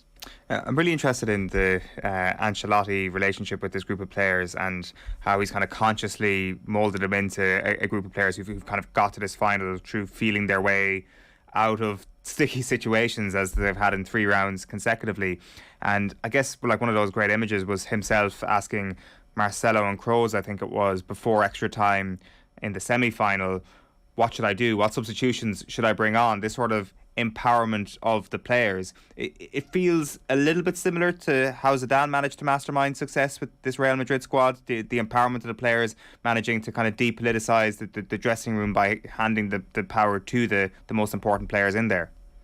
Yeah, and go back to Del Bosque as well, when he was the Madrid coach and then the Spain coach. It's kind of it tends to work at Madrid that if you try and micromanage in a kind of Guardiola or a Tuchel type of way, that it doesn't work out so well for you. Ancelotti does. Even at the press conference on Tuesday, he was saying, these players have played this is going to be 5 Champions League finals for them in 8 years. For a lot of them, I've only had 2. He was everything was done with a kind of twinkle in his eye, and to give so much respect to these people like Modric and Benzema and Kroos. And Johnny, in fairness to him, he's also not afraid to take on the big players like Hazard and Bale have been around. They've been cut out of the scene completely if they're not up to it. He took Kroos off again, City. Kroos wasn't too happy at that moment to be taken off. So he is able to kind of show the players that he's with them or to listen to what they have to say. But then in the end, if there's a decision that has to be made, he has the experience and the personality to do it without alienating them, which is a great skill, I think, in a manager, and especially needed at Madrid. And probably the most astonishing development this week is Ancelotti admitting that he does get nervous. Like, I think that we've seen this sort of one-dimensional face to Ancelotti, the eyebrow raised, and we think, he's as cool as ice, but he says, for me, the toughest spell is 3 or 4 hours before kickoff. It's a physical malaise. I've struggled a bit more with it this season, increased sweating and an accelerated heart rate. Negative thoughts creep in. I did not know Carlo Ancelotti has the ability to perspire.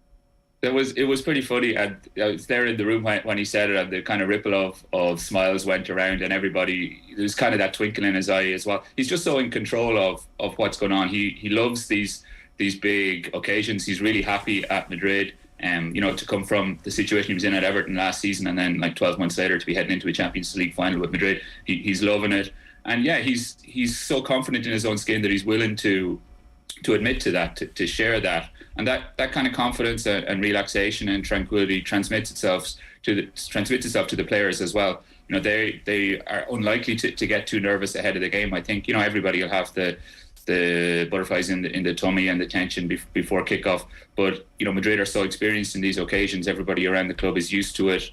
In the dressing room, in the boardroom, Ancelotti himself. Again, Liverpool, man for man, have the more talented players, more expensive squad if you were to go out and buy them or that. But that's why Madrid feel that they have a really good chance in the game, because of that, how Ancelotti personifies that experience they have and the relaxation that they have. Is it only a fans thing, the whole revenge narrative? Like, Mo Salah very clearly set the table immediately after they got through, saying they wanted Madrid in the final. Fair play to him. How does that go down in Madrid? Is it a talking point? Not so much. It's very much more, I think, that's coming out of Liverpool, and again that Madrid kind of would see it maybe as like a little bit beneath them, maybe to try to get into that type of a debate. Like, Ramos is gone, which makes a huge difference, because if Ramos was still there, it would definitely be on the table. More people being talked about it. We asked Casemiro about it when we had a chance to chat to some of the international journalists, and I think his response was something like, the loser always remembers things like that, the winner just celebrates the trophy, or some kind of throwaway line like that just kind of pointed to how he wasn't going to lose too much sleep about it. Madrid might think that if Liverpool are wasting energy on that type of conversations, that it's in their favour. But again, if it gets Liverpool up for it and they're extra motivated, then maybe it works well for them as well. Do you get the sense Ancelotti still loses some sleep over 2005? Like, I know 07 probably is the moment that he exercises all those demons if he needed to, but do you still think when he sees Liverpool coming down the tracks, 05 still just comes up a little bit? He definitely has mentioned it a good bit. Not so much in the losing sleep, but just in the fact that he's been on the other side of these comebacks. When he mentioned it when Madrid had come back against Chelsea or against Paris Saint-Germain or against City, that he knows that in the Champions League anything can happen. More than that, it's a trauma for him. Just that he's aware of how quickly things can turn around, and he gets that to the players. Obviously, it wasn't a good night for him. It's one of the worst nights of his career, but he's able to use it, or to know that it's there. But I don't think it lets it get to him, or I don't think it makes him extra motivated for the game in the way that Salah uses motivation like that. Ancelotti, he's just so used to these occasions. He mentioned the other day as well as that at Everton coach he'd won at Anfield. He stuck that into the conversation at the press conference. Nobody had asked him about it, so he knows about these little rivalries. He's a real football guy as well. He comes across maybe as an international elite type of a fellow with how relaxed he is in everybody's company, but he still likes that kind of the guts of football, the training ground, the little rivalries, and yeah, he'll remember it for sure. How do you think the two teams match up tactically? What is it that Real Madrid are going to be able to do that's going to hurt Liverpool? Yeah, I think the Vinicius against Trent Alexander-Arnold is maybe one of the tactical battles to look out for. Last year in the Liverpool came to Madrid in the Champions League, and Trent Alexander-Arnold didn't have a great day. Vinicius wasn't in great form at that stage. He hadn't kind of exploded as he had this season, but he scored a brilliant goal, got in behind him a good few times. It might come out to whether Liverpool are able to just impose themselves completely on Modric and Kroos in the midfield. If they're pressed right up onto them and don't give them any time to settle at all, it's hard to see Madrid keeping possession and getting a foothold in the game. But if the kind of wise heads in Madrid's midfield are able to take some of the pace out of the game, get to the hour mark even with the team's level, and then able to throw on the subs that they've been doing and have that kind of the narrative that's built up in their heads as well, that if it comes to the closing stages, that Madrid have that extra historical knack of winning big games and winning finals, then Madrid will be happy with that. If Liverpool can score early and kind of put Madrid into disarray and force Madrid to try to attack them, then Madrid might be in trouble. I do wonder about the various English papers are reporting that there's a good chance that the injured players will play, or certainly are going to get a bit of training in and might be available for selection. So Fabinho and Thiago, I'm not quite sure about playing players in the Champions League final who are a little bit, maybe the 5 subs removes the risk from that, and maybe you start them, and if they're injured it doesn't really matter because that's 2 of your subs gone and you still have your normal 3 subs still to go. Like from the Madrid point of view, Fabinho and Thiago will be seen as a good few steps above the other options that Liverpool can have, will have to come in and replace them. So they, of the players who they would, be happier if Liverpool were missing, they'd be 2 of the most important. I think maybe even, I'm not sure, more than Salah or Van Dijk, but they'd be up there with them. Fabinho was excellent against Villarreal in the semi-finals, especially the way he harried and pushed Villarreal's midfield out of it completely in the first leg.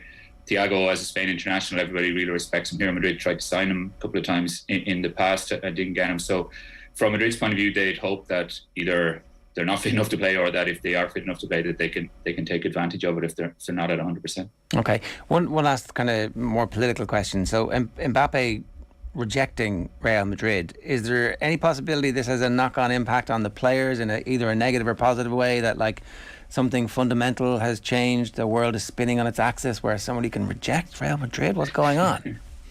Yeah, the rejection is definitely felt more at the boardroom level at Florentino Perez. For him, it's a humiliation. It's really difficult to take, and we're going to have to see how they react, whether they spend loads of money on another forward this year, or how that works on a political level. In the dressing room, the players are kind of used to this type of stuff going on all the time. They've had, circuses around Ronaldo and Sergio Ramos and dealt with it. Guys like Benzema and Modric are used to just playing games. You could even argue that for somebody like Vinicius, Mbappe not coming to Madrid is useful for him. His place might have been in danger in the team where he'd have to move out of position. So, the players who might have felt they were going to be replaced will have got a boost, maybe from Mbappe not coming, even though, nobody's going to say they don't want to have Mbappe. So I don't think it'll affect the team that much, but institutionally, and, even with Perez is going to meet El Khalifi and Sefran and all the trouble over the Super League and all that kind of political extra tension that's there, Mbappe definitely built that up. But when it comes to Benzema, Modric, Vinicius, it's not going to affect them too badly. What's your sense on the next big fish that Perez wants to land then? Because, like, as you say there's loads of young players in that squad who won't be put up by Mbappe's arrival.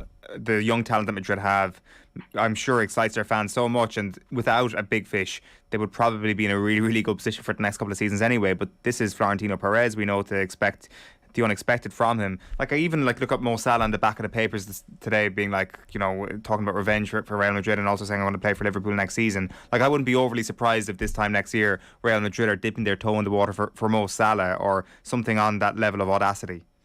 Yeah, this time next week wouldn't be a huge surprise either. Like, Salah, as soon as Mbappe turned him down, like, one of the things that ran through everybody's head here was who will they go for now? Because, if Perez has been embarrassed in that way, or he needs to make a power stroke this summer and the money is there, then who will they go for?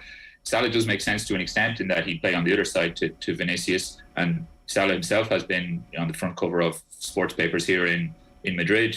Whether that was due to his putting pressure on Liverpool about his contract or not, I'm not sure, but he's kind of always left it open that he play for Madrid. Maybe a little bit less because of what happened with Ramos, but he could forget that pretty quickly if the move came up. It's hard to see who else they'd go for. There's not an obvious kind of next signing, because Haaland is already lined up for Man City. They kind of missed out on that one. So yeah, maybe Sadio Mane has been, Zidane was supposed to be a big fan of Sadio Mane when he was here. Sterling, maybe. It's hard to know who they go for, but they'll definitely be looking to just kind of make a statement in the summer and show that we are Real Madrid and we can go and get players if we really want to. Eden Hazard says he wants to stick around and try and prove everybody wrong and have a career at Real Madrid. Is that wishful thinking? Is that something that might actually happen? Or are we more likely to see a cut price move for Eden Hazard somewhere in the summer? Hazard could end up a bit like Bale in that his contract just runs down because the coach Ancelotti has gave Hazard a couple of chances to play. He had him in the team for the very first La Liga game of the season, but the way that they want to play, the intensity that they want to put into the game, he just wasn't able to provide that. He's back, had another operation recently on his ankle. He says he's better now, but the thing, Madrid would be happy to move him on if they could get somebody to take on his wages, but whether anybody is going to take on his wages given his injury record and his age profile and all that, he still has a couple of years left in Madrid. It's sad to see. It's kind of a pity, especially with Bale, to see how the last couple of years he's just kind of been almost insignificant. He's there training every week, but on the bench and watching on. Hazard could end up in a similar situation. Do you have any idea how much his wages are? Like, what are we talking about here that somebody would or would not take him on? It's up around like 20 million euros a year. Trying to convert that into kind of pounds and per week, I'm not sure, but he's one of the best. Hazard is, when Bale leaves, he'll be the best paid player at Madrid. And with Mbappe not there anymore, so he'd be right at the top of the Premier League. If it's somebody like Newcastle can maybe offer X amount and not worry about it too much. But for anybody else, even for Arsenal or Spurs, like when Bale went to Spurs, even that was on loan, Madrid were still paying more than half of his wages, and he was one of the best paid players at Spurs. So it's either Hazard agrees to take a pay cut, somebody like Newcastle come in, or he stays at Madrid. And is he fit enough even to have a place on the bench at the moment, or? Yeah, he came on. Because he's had that ankle problem, and in fairness, it has been a really difficult ankle problem. He broke his ankle. He had a plate in it. A couple of months ago, he just stopped completely, and they took the plate out, because it was causing him pain every time he ran. He says that he's back fit, but he hasn't completed 90 minutes. I have to check it, but it's months and months since he completed 90 minutes, and he's never really been. Since he came to Madrid, which is 3 years ago now, he's never looked that player who was at Chelsea who, could go and win big games on his own. He used to have a great record against Liverpool, I think. That player is a long way into the past now. Even at the Euros last summer, he made a big effort to get fit for Belgium and played okay in some of those games, but he couldn't last the 90 minutes. So it's a long time. Not saying it's impossible, and maybe getting the plate out of his ankle means that, can have a fresh start and get a good pre-season and come again, but it's a long time ago now since he's been the Hazard that we remember. All right, give us your prediction. I'm going to go Madrid in extra time, I think. Again, maybe that's swayed by being here, by being at Madrid and speaking to the people around the club. Even for the Athletic, I speak to some of the legends from their past finals, people like Mijatovic and Solari and Ivan Campo, and guys who've won Champions Leagues for Madrid. They're all really confident that when it comes to the final, that Madrid just have a knack of winning it, or finding a way to do it. With confidence in these guys like Modric and Benzema, that they have one last kind of Champions League in them. So maybe more the heart than the head, but go for Madrid in extra time. All right, Dermot, good stuff. Thanks a million for that. Enjoy the game. Cheers. Thanks a lot. Cheers, guys. What do you think is going to happen? I think Liverpool will win. Are they slight favourites? Massive favourites, Massive favourites, yeah. Like you would have thought that maybe with the injury problems, the gap would have closed a little bit. And if you go back to the week of that Manchester City versus Real Madrid first leg, if you ask Liverpool fans who they want to play, they'd be like, Real Madrid every day of the week. Now, I know the manner of the win against Manchester City naturally changes that. They're not now prefer City. Wouldn't that be amazing? Poke in the eye. I did think after the Chelsea and PSG games that there was just even something about Real Madrid at that point before the Manchester City games that provided the prospect of a massive banana skin for Liverpool. And there's kind of like a known quantity about Manchester City, and there might have been more comfort in it. I think even before what they did to City, there would have been a rightful nervousness around the prospect of Real Madrid for Liverpool. And then it just feels that over the last little while, it just kind of feels like this is a much closer event than we even thought after their comeback against Manchester City. The Salah comments, the injuries for Liverpool, and I just think that it's very, very hard to call it, and I'm surprised to see that there's such a big gap in them price wise. But I do think Liverpool will win. And then I have no clue what happens after that. If it goes to penalties, Liverpool win. Do they? And, I mean, or is it because they've done all that work? Maybe they do win, and maybe they've got it cracked. They should have lost the last penalty shootout. They didn't. They should have. 13 minutes past 9. Last opportunity to enter our competition today. Calling all cycling enthusiasts, Skoda are the official main partner of the Tour de France, and to celebrate on OTB Sports, we have a once in a lifetime giveaway.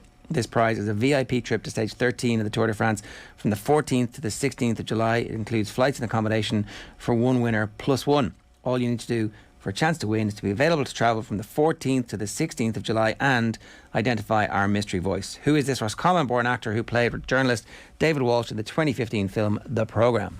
I would take advice from him like I would take advice from a drunk clown. You know, he was a law unto himself. Tweet your answer to @OffTheBall or @OffTheBallAM on Twitter. Each daily winner will win €100, one for all voucher and a Skoda cycling jersey, and will go into the draw for the grand prize. Best of luck, Skoda drivers. For another chance to win, check out skodaservice.ie. Here's what's on OTB Sports Radio today. 1 o'clock, OTB Gold, Joe meets Sherlock Nan. Leaders' questions with Stuart Lancaster from 3. Our retro panel is The Sporting Mindset. And 6 o'clock, OTB Gold is Wexford's 56 legends, Ned Wheeler and Art Foley. The show is live tonight from 7. You can follow Off the Ball across all our social platforms. About 35% of you who watch OTB AM live on YouTube have not yet subscribed to our YouTube channel. So what are you waiting for? Hit the button, join the club, tap subscribe for plenty more sports news, analysis, reaction and debate. It's Deal or No Deal, the first of the new season. Season's not even over and we're starting this next. OTB AM on OTB Sports Radio, Ireland's first and only sports radio station. Yeah. Sean has muted himself, I think. I'm not sure what's going on there. Paul, come on, you come in. You can finish the job from another Bulls fan. Are you standing beside Sean? Yeah, we're all on the Spurs, but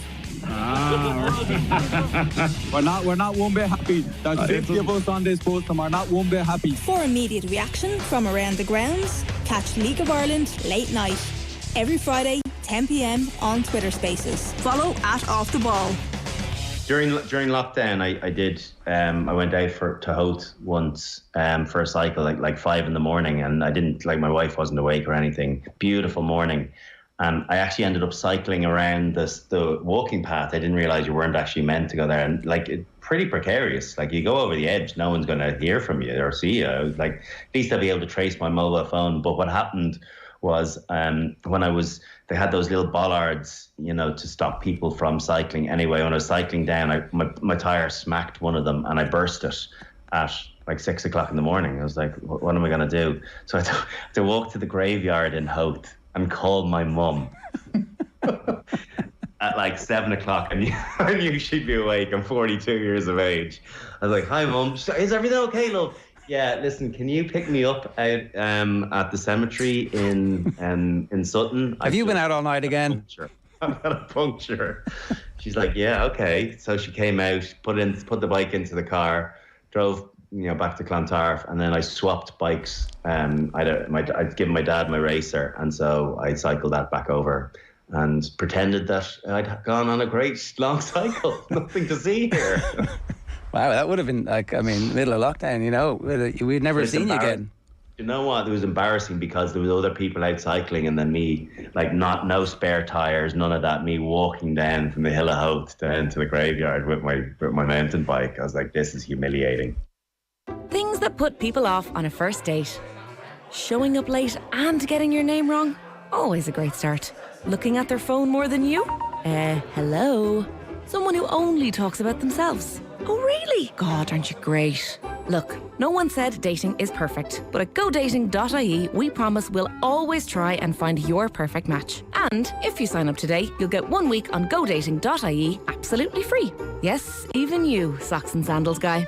Go on, go for it with godating.ie. OTB AM. With Gillette.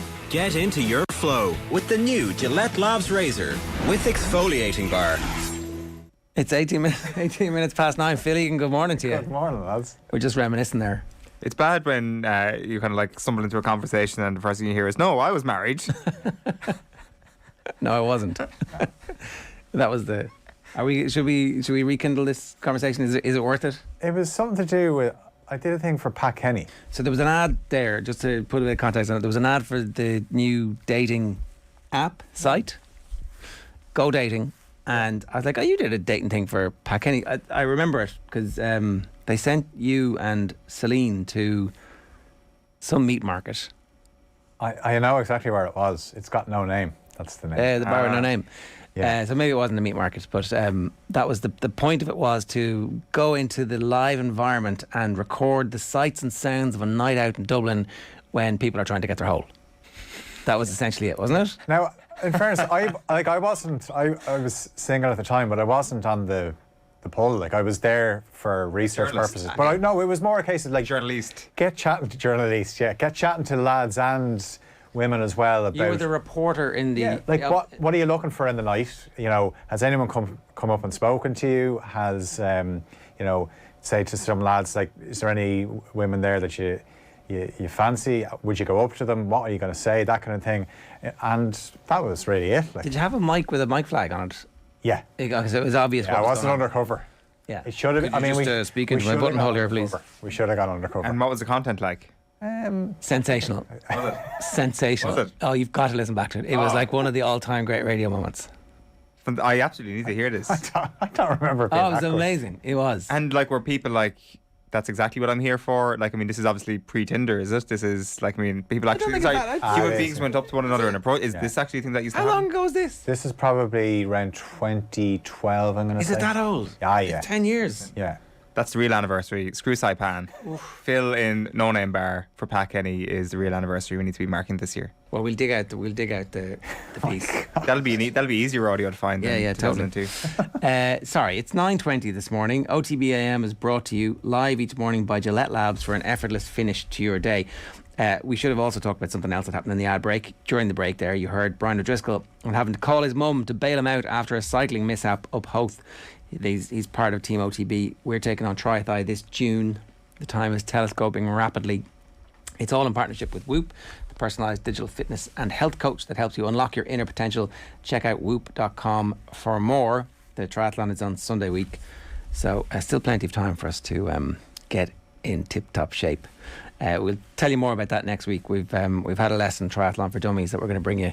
And, well, let's just say it was a chastening experience for many of us. It's time, though, for Deal or No Deal. I signed for them after the Euros, and after my first day's training, I was driving home. I was actually thinking, regretting it, what have I done? Like I walked into a circus. It's amazing, isn't it? All right, let's get into it. Is Mo Salah telling us he's not going, or is he telling us that he's actually one of the smartest athletes in the world? He's looked at what's happened. He's decided, I want 100 million. I'm not going to get it from Liverpool. I'm going to get it from somebody else. Mo Salah, commercial genius. Phil, I put it to you. Well, he said he's staying for next season, and I have felt over the last few months that that's what was going to happen, where he will leave on a free transfer next summer, and Liverpool will have got a hell of a lot out of him, success, in terms of silverware, all the goals that he scored, and then they will look at somebody to replace him with a better age profile. And it kind of looks like they're going down the same route then with Mane. Obviously, Mane wasn't. He didn't answer the question yesterday.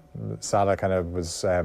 Salah's been quite honest in the last few weeks. Obviously, the Real Madrid comments came up again when Jordan Henderson was beside him yesterday in the presser about when he was asked after they beat Villarreal, who do you want to play? And he said Real Madrid, where I think the BT team that night were quite surprised that he would actually say that. And well, because it was unpatriotic. Why didn't you name the English team? What? How can you not name the English team? It's like, well, because, I'm not English.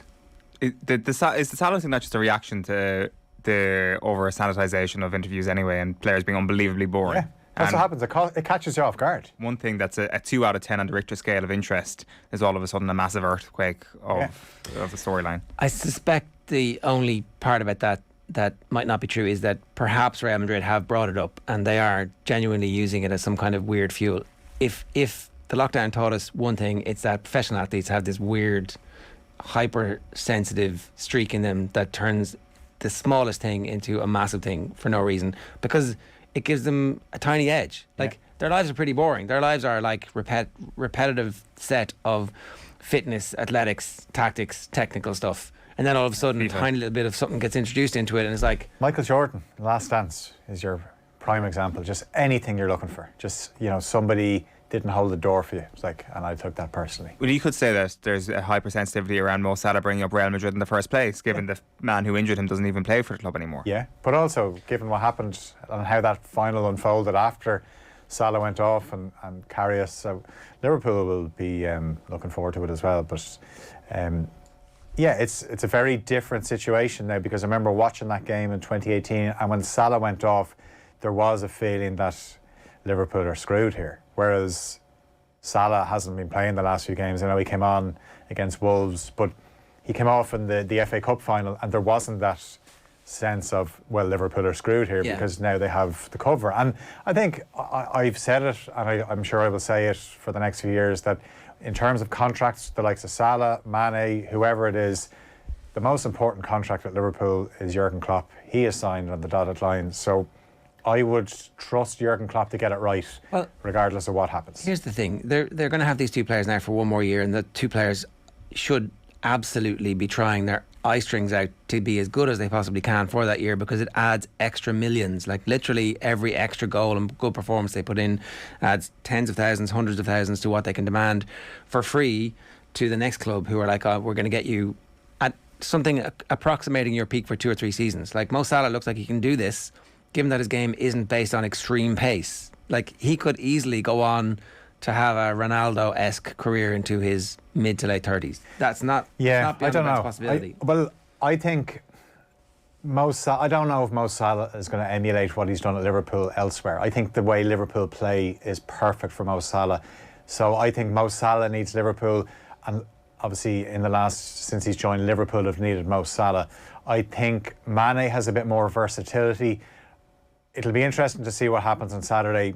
See, he said yesterday, we'll talk about my future after the Champions League final. But if Liverpool lose on Saturday, is he even going to do any press? If they win, he's going to be... Well, what are we assuming? That he's going to run down his contract and do... Well, you'd imagine that's what he's going to do, because... Do Liverpool then try and sell him to cash in? But is he going to move before a World Cup? He's got a World Cup at Senegal in November. Does he want to move and try and feel his way into a new club just before a World Cup? He needs to be at his best going into that World Cup. Yeah, again, I think from Liverpool's perspective, you're thinking we've got to try and win the league next year to halt City's gallop. Having these two for that season really benefits us, and we'll sign players who we think will be their replacements. Yeah, absolutely. Sir, Firmino's out of contract as well next summer, so that's your famed front three all out of contract. But now you've got Luis Diaz, and as good as Diaz has been, like he's been like a wild card addition to this Liverpool attack. He wasn't meant to be signed in January. They had to move quickly on him because of Tottenham's interest. So can you imagine what he's going to be like when he gets pre-season with Klopp in terms of an understanding of exactly what they want him to do? It's almost like they've said, go out and do what you're good at doing, and he's been sensational. But imagine what happens when he builds relationships with his teammates in terms of communication. We know that he hasn't got a grasp of the language yet. Like football, obviously, footballers are clever enough to know on the pitch what works and what doesn't. The language of love. I think when he starts scoring goals, I think he just goes to an even different level. Yeah. Okay. So it's not the crisis that it would have been, and absolutely not. And so again, just to clarify, Salah said he's going to stay for the season, run his contract down, and we'll see what happens after that. Speculation will be wild for the next 12 months about where he ends up. Yeah. The same thing's going to happen with Sadio Mane, in your view, or do Liverpool try and cash in? I think if they do try and cash in, how much are you going to get for Mane? 55, 65. And then do they have? I would have. You'd be very surprised if Mane has made it clear that he wants to leave, then Liverpool are going to have somebody else lined up. But I just think it would be. I don't know. I can't see Mane wanting to leave when say this World Cup is coming up. You can't stay. Sorry, you've made it clear that'll be 2 going for free next year. We need to keep some money going in. What would be an acceptable fee in your mind for Liverpool to receive for him, so that you don't have him next season? I think anything above 40. Funnily enough, I think if I was a club looking to buy Salah or Mane, I would go for Mane. He's younger. He's a little bit younger, but he's also, as I said, he's more versatile. That he started out his Liverpool career on the right, then moved to the left. Now this season, you've seen how good he is through the centre. Okay. And so I just think he would give you more versatility if you were a buying club. Okay. Right. Kylian Mbappe, takeaways. He's going to be a very rich footballer. What happens if he turns out to be a great manager as well? Very unlikely, right? Yeah. Very unlikely. But what if they get a manager who understands this is the crack with him? Yeah, like he's 23. He's signed another 3 years. He has 4 league titles with PSG. He's got the one with Monaco as well. So he's going to win another 3. So is he basically signing this contract to say I have 3 years to win the Champions League? And if I don't win it with PSG in those 3 years, then I'm out of here. I think that was a big case to be made by Al Khelafi when he was making a case to Mbappe's mom. It was like, he's still young. And I think that was a key component in all of this, that he's still got a number of opportunities to do it in Paris. If you're a prospective manager for PSG, or maybe just a prospective manager in general, it's not a great time to just take over PSG, because you've got a guy who you can blame everything on. You can say, well, he was calling the shots. I'm not saying they're going to do this, but if you're a Thierry Henry looking to reinvigorate a career, Good you shout. could absolutely hop on the bandwagon at PSG and Jesus, someone get on the phone. That's be like, I'm the Mbappe whisperer. I haven't seen this anywhere. Is it yours? It is. Well, I just came up with it there. All right, wow, okay. If I type in Thierry Henry PSG into Twitter, it's so ludicrous it might just work. Has anybody else suggested it? But there's no. It's just Thierry Henry headline saying Kylian Mbappe staying at PSG is massive. He has been speaking about the new contract. When you play for a big club, you don't walk away from a big club, he says. So I don't know. Just I'm not saying it would be a bandwagon for Henry to hop on, but well, yeah. I mean, nobody's still bitter about that at Arsenal. I mean, Monaco, obviously not a big club. Juventus, obviously not a big club. Arsenal, obviously not a big club. In fairness, maybe he's right. Maybe the only big club he played for along the way was actually Barcelona. Yeah. Or Zidane can do it after the World Cup. Yeah. Yeah, I mean, the talk coming out of PSG at the moment isn't Zidane. And keep Pochettino, but then find an excuse to sack him. Yeah, and then if you're Mbappe and you're playing in... They need Zidane not to get the France job, really. That's what the whole World Cup thing is about. They need to make sure that he's not going to... that something else is going to happen. Yeah, I think I'd be more confident that Zidane would be managing France ahead of PSG. Right. But if you're Mbappe, you're going to be playing in the French league for the next few seasons. You're going to walk that every season, and then it's all about the Champions League. And sometimes what happens is, because they have this team of stars, but some would say spoiled stars, that when it comes to the fight in the Champions League, they get done, and that could happen for the next 3 seasons. But it is becoming... Paddy Andrews says he wouldn't accept that excuse from Kerry. I don't think we can accept that excuse from PSG. There are no excuses if you're being pumped with the money that they've been Absolutely, pumped with. there should be no excuse. Themselves, Manchester City and Newcastle United eventually in 3 or 4 years' time, if it takes that long, will have the same lack of excuses. Just on like where PSG might actually go from here. So the incoming director of football, sporting director, whatever, is Luis Campos, who's Portuguese, and Ruben Amorim of Sporting is a name that's been linked with it. So I'm not sure, is that just a sort of convenience? Sort of Portuguese man appoints Portuguese successor, like Le Parisien is the place I'm reading it from that have linked them as one of the front runners. That's the name that I've seen linked to the job, and you obviously the Portuguese link, but also you've a really good coach there, who going from Sporting to PSG is a big step, but has he got that profile where he says, yeah, I'd be willing to be part of this, but I know who's the boss around here? And is that a good environment to go into? Well, maybe he thinks that he's not going to get a better opportunity to manage one of It's hard to know. Like, if for example, Mbappe being the big star means that you get rid of the Neymars of the world, who are just there to try and be the big dog, and actually it pares down to only players who want to play with Kylian Mbappe, and those players are all young and hungry and look forward to being led by him. There is a world in which that works.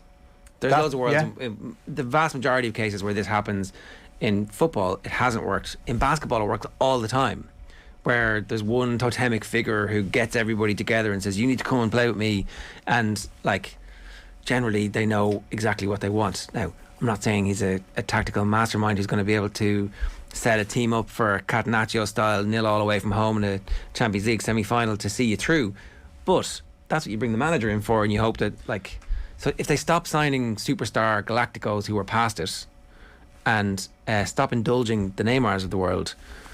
Can they stop themselves, though? When they've so much money and they think, yeah, we'll do that. Why not? Let's get Messi in.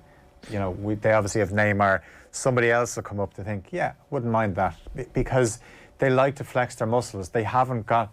They should sell Messi now, or let him go this summer. Really. Yeah. It's I think that Messi as well is probably looking around at the situation and thinking, who's the big dog in this dressing room now? And it's not him anymore. No. And I don't. Maybe you can make a case that it barely was him when he arrived, despite the fanfare that he arrived to. I'm not sure if I do agree with the fact though that it'll work out one way or the other with this sort of totemic figure trying to build a team around him. It could be a disaster. It could be a complete disaster. And does it work in the NBA? LeBron's Lakers maybe is one example where it did, but I think by and large what we've seen in recent years is some disastrous scenarios where one individual figure tries. Miami. I guess so, but there's a big three there. But if you look at Golden State, for example, that's very much a team, and it's not based on headlines. It's based on incredibly gifted athletes and a good blend of attack and defence. Like Milwaukee winning last year is a great example, where they have their superstar and then they've got a load of players who are substantially lower profile than him, doing the hard yards. Not that Giannis wasn't doing that himself, but there was just more of a sense to proceedings, whereas the sort of FIFA approach to football teams, it just hasn't worked, I don't think. No, I just think you just at that final step you just get caught out, because teams are teams. Teams are teams, and you all have to be running in the same direction, and that's. Is there a scenario where Deschamps takes over after the World Cup?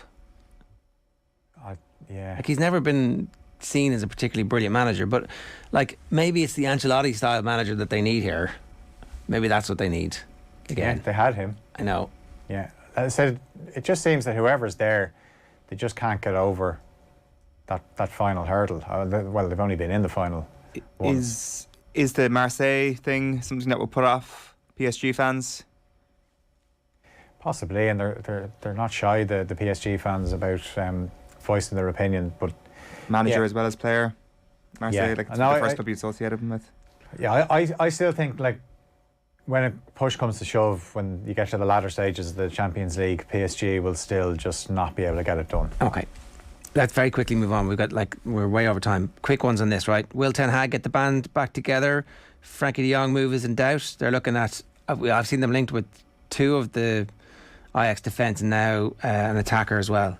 Anthony is the one that they've been linked with in terms of attack, and he's just your modern day winger, right winger, left-footed, cuts inside, but not explosive pace-wise. But Ten Hag didn't have explosive wingers where you don't have to be able to take on players. You obviously let the ball do the work. You create overlaps, and that's how you create numbers on overlaps, and that's how you get in behind defences and set up chances. So he is a really good player. He's been linked with a few of the Premier League clubs. Liverpool were mentioned as well. Maybe it was when the speculation about Salah. Newcastle obviously are always going to be linked with players now because they're obviously very rich. Frankie de Jong, any of that kind of stuff happening? De Ligt? I mean, De Ligt would be good, right? Yeah, I think Frankie de Jong would be a better signing in terms of they need him more. Because if they get their midfield right, then the defence isn't as exposed. And I think another thing that Ten Hag is going to do is he's going to get them fit. United have not been, there's fitness levels and then there's just different levels, which is where the likes of Liverpool and Manchester City are. Even Leeds are obviously the ones that cover the most ground. United haven't been able to consistently do it. Opposition managers have said it. Hasenhüttl said it. Bruno Lage said it. Rangnick obviously said it as well. Yeah, it's not great. And Declan Rice isn't going to move this summer, is he? I don't know. I kind of feel he's in that category of England players that's going to get priced out of a move for a while. So if I was Declan Rice, I'd be running my contract down. I'd 2 be years. Making sure. And it's, again, somebody gave him bad advice. If he'd stayed with Ireland, he'd be free now. They wouldn't have given him all those big long-term deals. And he'd also probably, if he was stay with Ireland, you'd be quoted at 20 million from. And he'd be getting all the cash. Yeah. Phil, good stuff. That's today's Deal or No Deal, but we're back properly. I signed for them after the Euros, and after my first day's training, I was driving home. I was actually thinking, regretting it. What have I done? Like I walked into a circus. It's amazing, isn't it? OTB AM is brought to you live each morning by Gillette Labs for an effortless finish to your day. Make sure you get tickets to the football pod, the road shows on the road to Castlebar on the 2nd of June. Keith Higgins is our first special Mayo guest. He'll be joining Paddy James and Tommy Rooney, and you can get tickets on Ticketmaster or otbsports.com/events. We're back tomorrow. Adrian and Eoin. Gareth Roberts is in Paris, I think already. I saw from their Twitter feed ahead of the Champions League final. Alan Quillen previews the Champions Cup showdown. A special interview with our old friend Kevin Caban. Has it been done yet? No. It will be done though. Yeah, I'll believe it when I see it. And of course, we'll have the latest GAA quick picks and the crappy quiz for you. This morning, we are leaving you with some of Wednesday Night Rugby. So Leinster looking for a 5th European Cup. It would be a 5th since 2009. The only survivors from 2009, Leo Cullen in his own unique way, and then Jonathan Sexton and Cian Healy. And it is remarkable when you take stock for a moment, as you do at moments like these, it is remarkable the extent to which Sexton is still driving force, captain, 13 years later. And perhaps over the last 12 months, Keith, playing as well as he's played in any number of years. I mean, his peak years aside, but certainly you would have to say he's playing better than last year or the year before. I think he is. And I mentioned this last week, but I felt 2 years ago, 3 years ago even, on the run up to the last World Cup, he was only ever one ball carried to the line to being out of the game, and he was getting smashed up all the time. And he then had started to drift back so that he wasn't going into contact, and then everybody was ignoring him, and which was putting pressure on our outside backs. And look, I thought he was finished. I've no issue saying that whatsoever. I thought he was. I thought it was, the right thing to do for him to stop. What has happened subsequently is that both Leinster and Ireland have built a game plan that I think protects him, and actually, protects him, which is great for him physically, but B, gets the last ounce of rugby intellect out of him. And watching him play at the moment, pulling the strings, not being the first receiver, but orchestrating every single thing that needs to happen, kicking like a dream, looking like he's enjoying himself. He looks fresh, so it's great to say you're wrong, and great to see when he's leading Leinster into another Heineken Cup final. So look, I think he's played very, very well.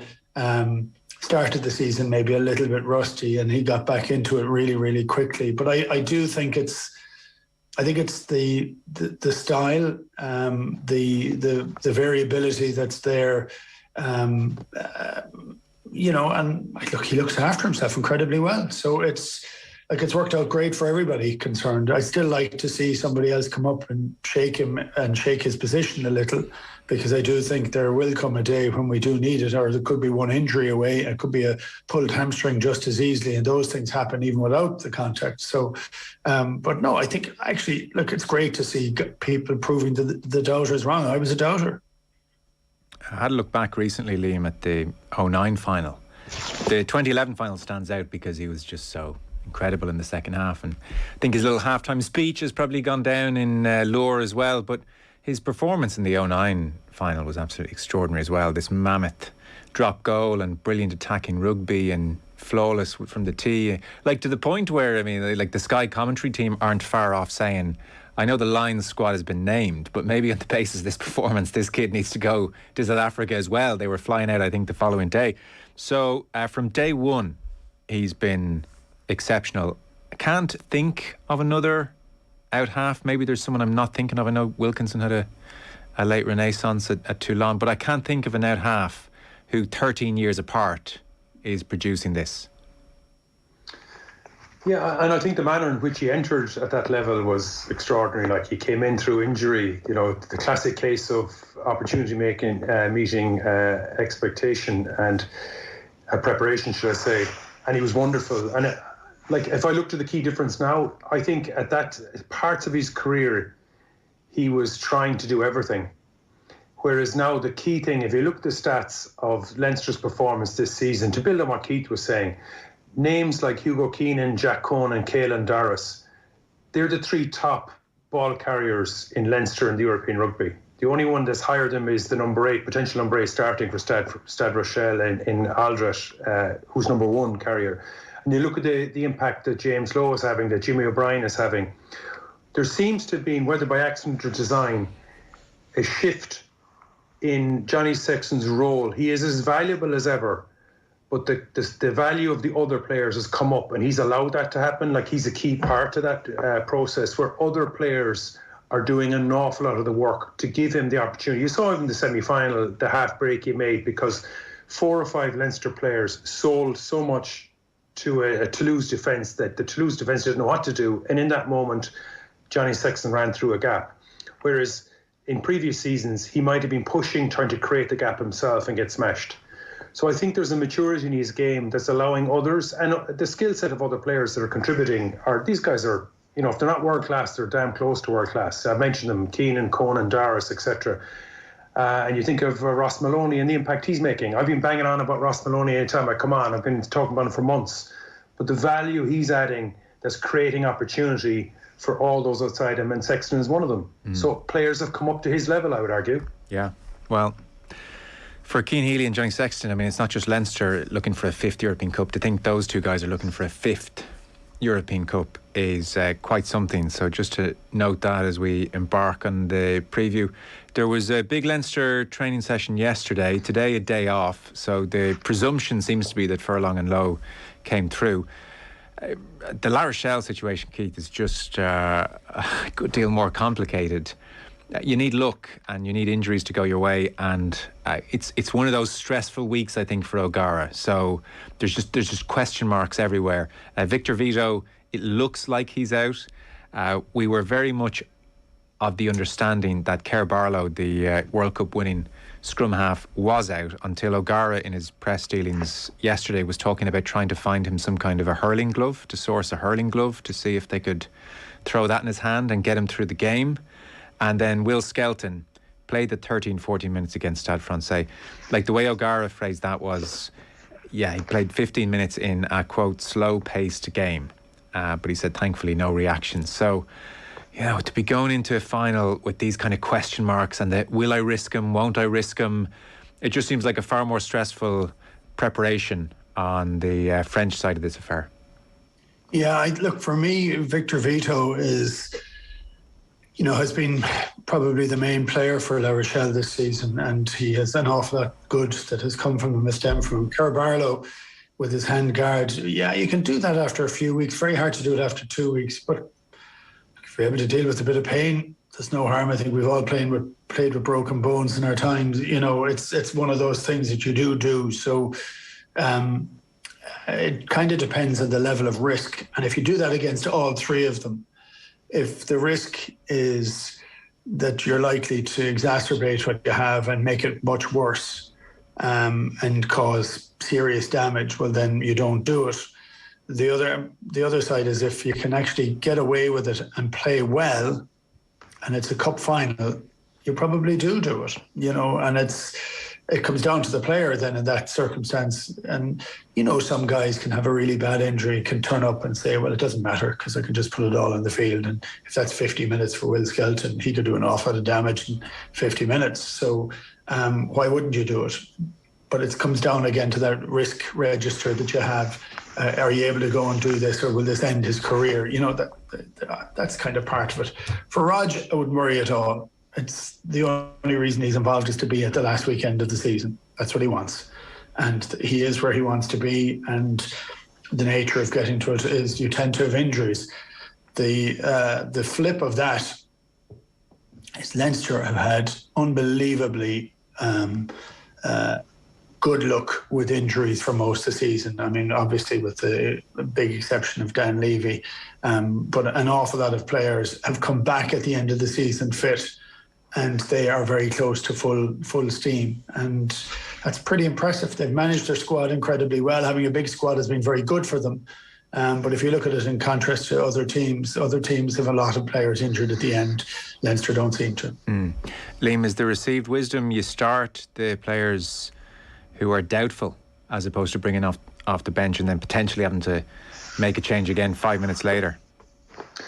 Well, I think that the first question that Ronan O'Gara will be asking himself is, how can I beat Leinster? Now, the interesting thing, La Rochelle have playoff form and experience. We've seen that last season.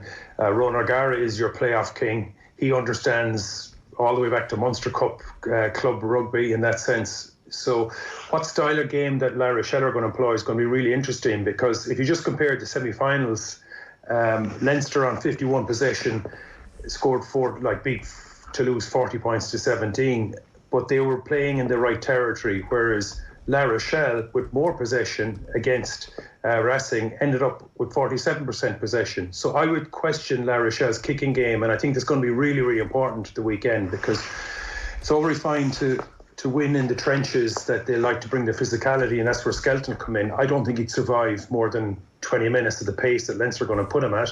So I think a kicking game is really, really important. So his halfbacks that actually can execute that kicking game for him, I think that's probably one of his first starting points. He has to be playing in the other end of the pitch. He cannot be playing, certainly in the midfield, and he has to try to dominate possession, but certainly field position, and his best halfback kicking pair will have to start. So is that a yes, you do start them, or no? Well, I assume O'Gara is going to have to make that decision, in the sense that he'll want to get the correct territory.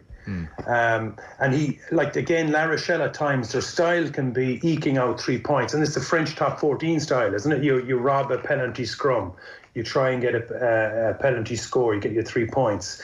Like La Rochelle score tries, there's no doubt about that. But against the opposition they're playing against, I'm not so sure that they'll have the luxury to ebb and flow like the French semi-final was last week, where there was lots of mistakes, lots of errors. You saw Toulouse had an unbelievable amount of errors, but in the Racing La Rochelle game, there's buckets of errors as well. I don't know if the luxury, they might want to skip out over a lot of that, and that requires a kicking game.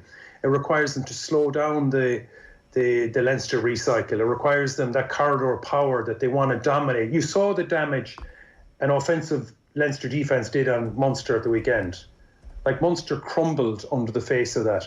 La Rochelle will try to do that. We know that on a one-up tackle they can smash. They have the physique, the physicality. Antonio, Skelton, these guys. So they're going to try and play a game that they want to play and land the punches they want to play. And I think a kicking game is hugely important. And one of the areas I thought that they struggled against Racing is they played the game in the wrong part of the pitch. They allowed Racing buckets of opportunities to win that game. On kicking from the tee, certainly, there's going to be a bellwether moment, I suppose, Keith, in this final, and it's Ahaya West's first kick. He missed 4 against Racing, and they were bad kicks as well. He is leaving for Toulon at the end of the season. He was better at the weekend, for what it's worth, against Stade Francais, and I think he scored all but one against Leinster last year. So, I mean, maybe there's a degree of, he gets off to a good start, he keeps on going in that direction. I don't quite know his game well enough, but I do know when he has that first kick, everybody's going to be paying very close attention.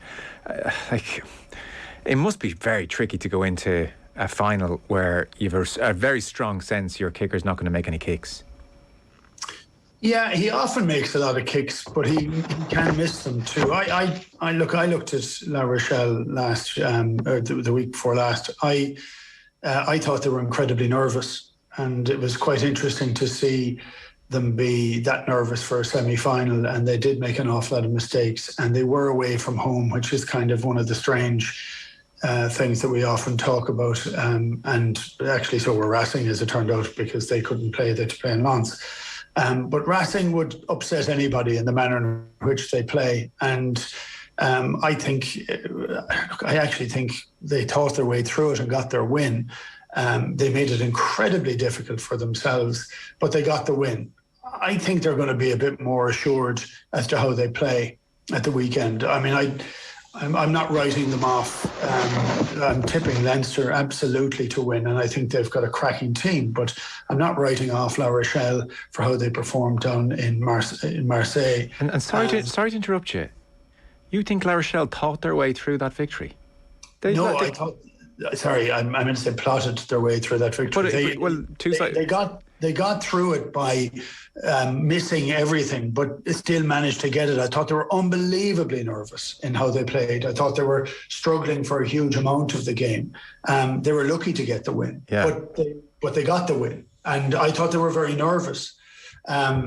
So their way of, thinking their way through the victory is probably the wrong. No, because I sort of thought they did the opposite. Actually, they completely lost their heads, and not least against 13. But I thought they were very messy. I thought every part of it was messy. Yeah. So I think this weekend they will play a very different style. I think they will try and bully Leinster from the start.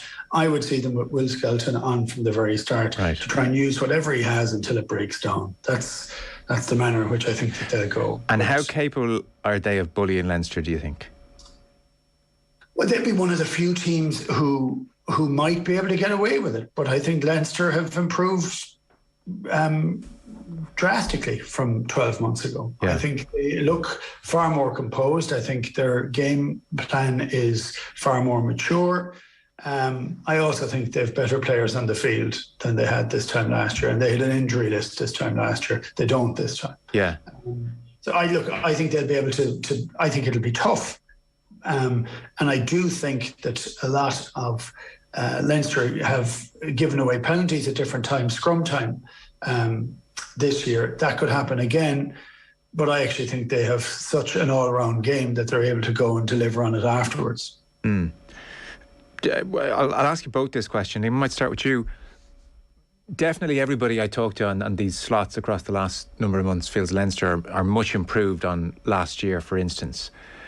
Do you have any nagging sense, that said, that Leicester, admittedly a Welford Road, but Leicester were really poor that day in so many ways, not least in attack. Like they just, it was really pathetic effort from Premiership champions in attack in particular, and Leinster had a good start and the game was done. And then Toulouse were very tired, very flat, not themselves, and also not nearly as good as they were last year. Do you have any nagging sense that Leinster always have a plan until they're punched in the face over the last number of years? Have they been punched in the face this year, and to what extent is that a worry? Well, a number of times, I don't think any team that played this season has landed a kind of a knockout punch to that mind. But anytime there's questions, one of the first things you see about the body language of Leinster is they're the one team in the competition that can recreate momentum in the middle of a play. And I thought last week, watching the French sides, I thought they were sloppy, all three of them. I thought that once something ran out of shape, they really struggled to get shape back into the game. Munster have consistently shown that inability to reshape it, whereas Leinster can take a couple of punches and get back into shape because the quality of their players, the rugby knowledge of their players is so strong that they can get into field positions once again and start the momentum. And then you look at the kind of the matchups. You look at, say, Porter versus Antonio. Now, Porter for me, we've talked about it before on the show, like he's a revelation, the switch from Tida to Lucid. We were talking about that maybe a couple of seasons ago. That's a very different, those two boys playing against each other, that's going to be a real matchup. But if you start looking at the matchups, I think the Leinster player are going to win the matchups. Like you look at, say, Darius or Conan versus Vito, who's probably out, but certainly Alders will be playing. You look at Henshaw and Dante. Now, Dante was playing at 13 at the weekend, but I assume he'll play at 12. You look at Gibson Park and whomever will start at number 9. I think the Leinster matchups will win. I think the Leinster rugby knowledge will win. I think the Leinster tempo will win. They're fresher, much, much fresher than the French side. And one of the things that really annoyed me watching, like Teddy Thomas had a 2v1 to win the game last weekend, and he butchered it. Yeah. You just don't see Leinster players doing that. Yeah. You just don't. Like they just have a rugby knowledge that is so far advanced than the teams I've seen watching. That doesn't mean Skelton's not going to do damage. 100% he's going to do damage. But he ain't going to last 80 minutes. No. He won't even last 40 minutes. And the challenge that Skelton will have is there's so, like we often did in training back in the day, when is it hardest to defend? Or when is it easiest to attack? Leinster have an ability to get the advantage when they want to make it as hard as possible in the opposition to attack, to defend, because they're asking so many questions. You saw Toulouse, how they struggled. And likewise, they also get the advantage of when it's to defend. That doesn't mean that if they lose the corridor of power for a period of time, they're not going to leak scores. Of course they will. That doesn't mean that the scrum at times won't come under pressure. Of course it will. But I think that to your question, there's only one team I've seen play in European rugby this season that can create momentum when it seems to be lost, and it's Leinster. So yes, they will take hits, but I cannot imagine La Rochelle are going to land that killer punch. Right, okay. And Keith, a different way of putting it to you, will this be Leinster's toughest match of the season, the European season?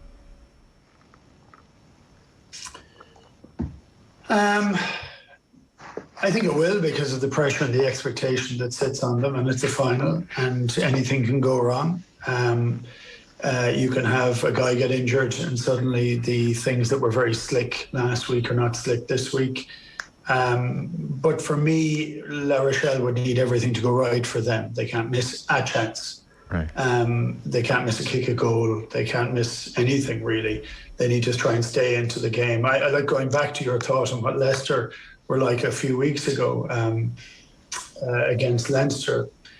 I thought they were so harried in every asset or every aspect of the game in that first half. They didn't know where to go or what to do. The Football Pod with Paddy Andrews and James O'Donoghue is heading west, and they want you to join them.